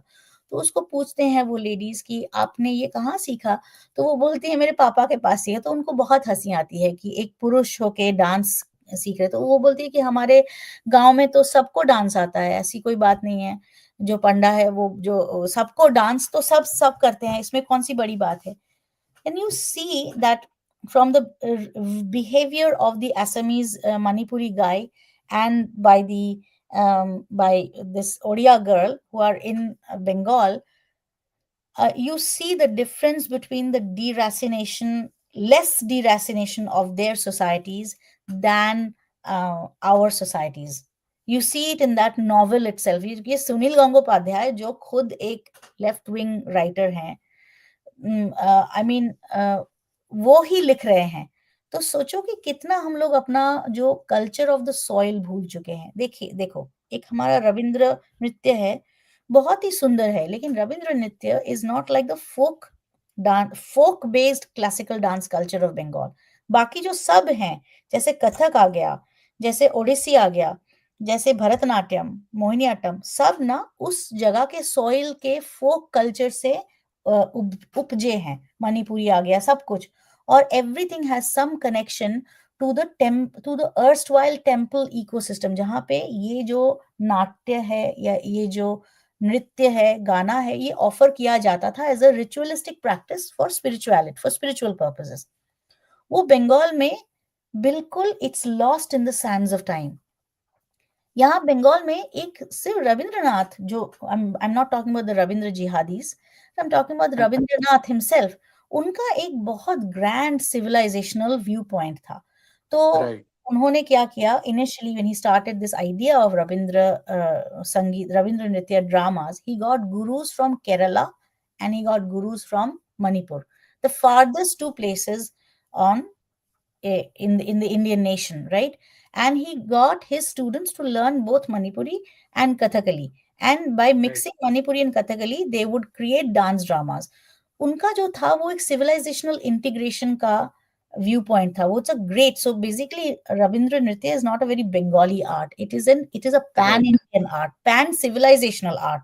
उसमें थोड़ा आपको कैंडी क्लासिकल भी सीखना थोड़ा पड़ता है इन लोगों को, थोड़ा you have to learn a little bit of Japanese classical जो सीखते हैं।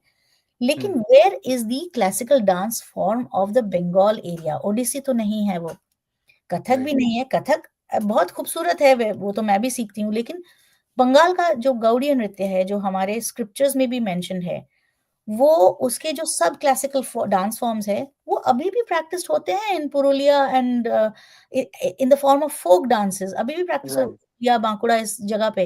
लेकिन किसी ने नहीं सोचा कि हम इसको ले आएंगे, किसी ने नहीं सोचा कि इन फोक आर्टिस्ट से हम को कोलेट करके एक रिकंस्ट्रक्शन करेंगे। Till the 1980s a lady did that, इसने किया, उनका नाम है Mahua Mukhopadhyay, professor Mahua Mukhopadhyay. She did a lot of work, so they recreated. तो उसको सबसे ज्यादा अप्रिशिएट किसने किया सोचो? वेस्ट बंगाल गवर्नमेंट ने तो नहीं किया, उसको किया सेंट्रल गवर्नमेंट में। आज भी उसके ऊपर जो स्कॉलरशिप मिलता है रिसर्च के ऊपर, गौड़ीय नृत्य के ऊपर, वो सेंट्रल गवर्नमेंट का स्कॉलरशिप है। Right so what I am trying to say कि हम लोग इतने डिरेसिनेटेड हो चुके हैं, क्योंकि शायद सबसे ज्यादा फॉल हमारा हुआ था, उसके बाद ब्रिटिश आए, वो तो सेंटर ऑफ पावर यहाँ हो गया, इसलिए हम बहुत ज्यादा हट चुके थे। Till I think the advent of maybe Shri Ramakrishna, हम लोग बहुत राइट ज्यादा हट चुके थे हमारे। लेकिन वो जो ट्रेजेक्टरी हम लोगों ने पकड़ी थी of going back to our soil, वो फिर से इंडिपेंडेंस के बाद डिरेल हो गया। Right in Goud somewhere in Malda. Yeah, ruins of ancient city everywhere. You come to Bishnupur यार, you come to Bishnupur, even मैं जो बोल रहा हूँ मतलब जो भी ट्राइबल कल्चर है, बाउल कल्चर है, ये सब तो खत्म हो चुका है लगभग, क्योंकि वो जो इकोसिस्टम था उसको उसको खत्म कर चुके हैं हम लोग, उसको ये स्टेट खत्म कर चुका है। और जैसे बाउल कल्चर है वो टेम्पल या इसके अलावा ये रह मतलब सस्टेन नहीं कर पाता, और किया भी नहीं, as we have already seen, right. Right, and also there's a lot of talk in about Devdasi culture, right?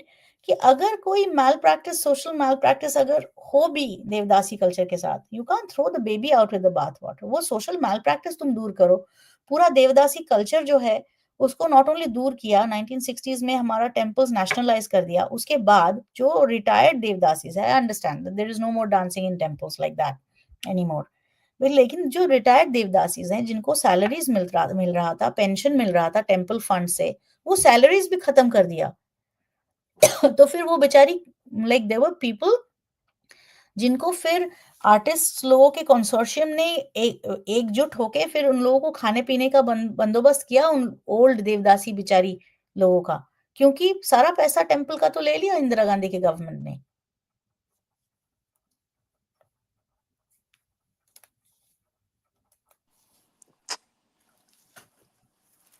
Temple का तो मतलब long topic yeah, and the problem is we can see ki how each problem is connected to the other.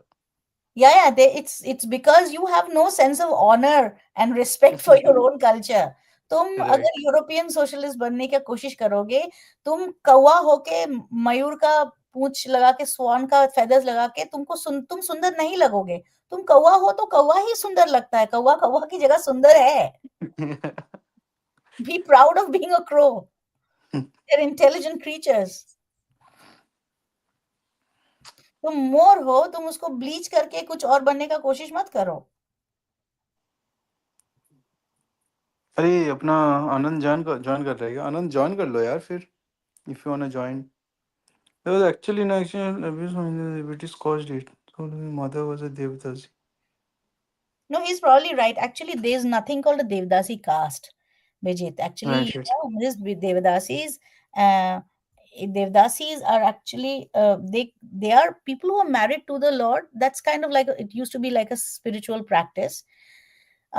Like for example, there were many Devadasis in the southern Indian temples who came from land owning castes. So they came from, like, mid level well off families. Okay. And M S Subbulakshmi का की mother देवदासी थी, उसके father ब्राह्मण थे। तो M S Subbulakshmi हर, ठीक है, I understand, but by the time it was 1940s and 1950s, the people of India, we had become a nation state, and the people of India had become like the my बाप instead of like the royalty of Indians. But जब तुम privy purse खत्म कर रहे हो royal kingdoms का, और तुम टेम्पल्स को नेशनलाइज कर रहे हो, जो देवदासी लोग अभी तक ओल्ड महारी जो ओडिशा के टेम्पल्स में थी, उन लोगों का जो एक पेंशन मिल रहा था उन बेचारियों का, वो भी खत्म कर दिया। तो एक Right. ऑल्टरनेट स्कीम तो होना चाहिए ना गवर्नमेंट का, कि हम इस ऐसे ऐसे ट्रांजिशन कर रहे हैं। There was no thought process given. Anand want to join? Devadasi वाला मुझे ज्यादा आइडिया नहीं है. So नहीं, ये तो अच्छा, he एक is busy. Many things actually, the whole thing is because तुमको हमारे पॉलिसी मेकर्स में ना कोई सेंस ऑफ ऑनर नहीं है, कि हम एक देश को एक दूसरे देश का कॉपी पेस्ट कुछ बनाना चाहते हैं। क्यों? Exactly. आप देखो इवन मतलब द आर्किटेक्चर, राइट, मतलब दिस होल आर्किटेक्चर किस तरह से गंदा किया गया है इंडिया का. You look at the towns यार, the cities, they look so ugly. Why? Because वही कि ब्लाइंड एक तरह से ना समझ के ना कुछ करके उसको चीप कॉपी किया गया है. और अब तुम यहाँ पे ट्रॉपिकल वेदर है, लाल मिट्टी है, वहां पे इस तरह का ब्रूटलिस्ट आर्किटेक्चर जैसे घर बनाते हैं हमारे इधर, कितना घटिया लगता है. राइट, पहले टेराकोटा होता था, कितना अच्छा लगता था. और हमारे देश में हम ऐसे एक देश को पूजते हैं in the name of democracy, जो खुद एक फ्यूडल जमींदारी है ना? ब्रिटेन क्या है? वो एक एग्जैक्टली. फ्यूडल जमींदारी है। आज तक ब्रिटेन में लैंड रिफॉर्म हुआ है? तो वो हमको कभी वो सोशलिज्म का लेक्चर मत दो, हम इक्वालिटी वगैरह का लेक्चर मत दो। तुम अपने गिरेबान में झांको, देखो तुम कितने गंदे हो। एग्जैक्टली. और हम इन्हीं को कॉपी करना चाहते हैं, जो ना खुद को समझते हैं, ना हमको समझते हो। ये भी आप सोचो ना कि ये लोग सब, मैं जो बोलती हूँ मेरे हस्बैंड को, ये लोग ये सब the entirety of the West suffers from the Pakistan syndrome कि ये भूल चुके हैं राइट कि ये खुद कौन है। तुम एक बड़े-बड़े फिलोसोफर का नाम लो, सोक्रेटिस, प्लेटो, जो सबसे पहले मन में आता है by way of western civilization. कुछ right Abrahamics they are all pre Abrahamic. जो जो सिविलाइजेशन को खत्म किया, उसी सिविलाइजेशन के सिंबल्स को लेके आप इतना क्यों इतना सचेतन हो? कि डेमोक्रेसी तो अब्राहमिज़्म के बाद नहीं आया ना, डेमोक्रेसी तो वो प्री अब्राहमिक आइडिया है, ग्रेको रोमानियन आइडिया। तो फिर इसको लेके इतना रिलिजन टाइप का क्यों बना रहे हो कि डेमोक्रेसी डेमोक्रेसी कर रहे हो? वो सही तो बात है सिविलाइजेशन आपने खत्म कर दिया, खुद अपने आप का सिविलाइजेशन आपने खत्म कर दिया, है कि नहीं? एग्जैक्टली और Europeans are they are now मतलब some of them want to go back to the pagan root but it's not possible मतलब It's a minuscule वो minority. लोग अपने आप में बोल रहे हैं कि अरे ये चर्च के नीचे पेगन टेम्पल दबा हुआ है वो लोग उसका वीडियो आता रहता है कि इन्होंने यहाँ पे तो एक पेगन टेम्पल हुआ करता था छोटे मोटे कहानी आता रहता है बट इट्स डन नहीं, अपने आप को तुम लोगों ने अपने हाँ आप को खत्म किया है। अपने आप को you have spitted on your own ancestors and their exactly values ये for जो thousands आइसिस of years जब ये बामियान के बुद्धा को उड़ाया गया था, अरे ये तुम्हारा धरोहर है, ये तुम्हारा हेरिटेज है, वो हमारे देश में नहीं है। एक सेम सेम चीज है सीसीपी, लेकिन at least I would say the Chinese people वो शायद इतने भी डिरासिनेटेड खुद नहीं है, लेकिन वहां भी वो क्रेजीनेस है। लेकिन ये वेस्ट में मैं बोलती हूँ कि आप सब पाकिस्तान सिंड्रोम से सफर करते हैं, क्योंकि आप खुद भूल चुके हैं आपकी माँ का नाम। राइट नहीं इसने आनंद ने एक पॉइंट बोला कि दास और slave right yes exactly slave means purchased kritodas servant exactly. literally slave literally mean kritodas purchased servant दास मतलब दा धातु से आया है जो सेवा करता है जो सेवा दान करता है वही दास है चलो आज बहुत it's like a long stream for you guys. हाँ चलो फिर सोते हैं अभी फिर मैं तो मंडे या ट्यूसडे आऊंगा फिर इसी को कंटिन्यू करेंगे Hindu morality is natural morality फिर आई थिंक आनंद भी तब ज्वाइन कर पाएगा भूपेंद्र भी आई थिंक वापस आ जाएगा फिर ठीक है, चलो। अ, हाँ चलो गुड नाइट मतलब आपका गुड मॉर्निंग होगा फिर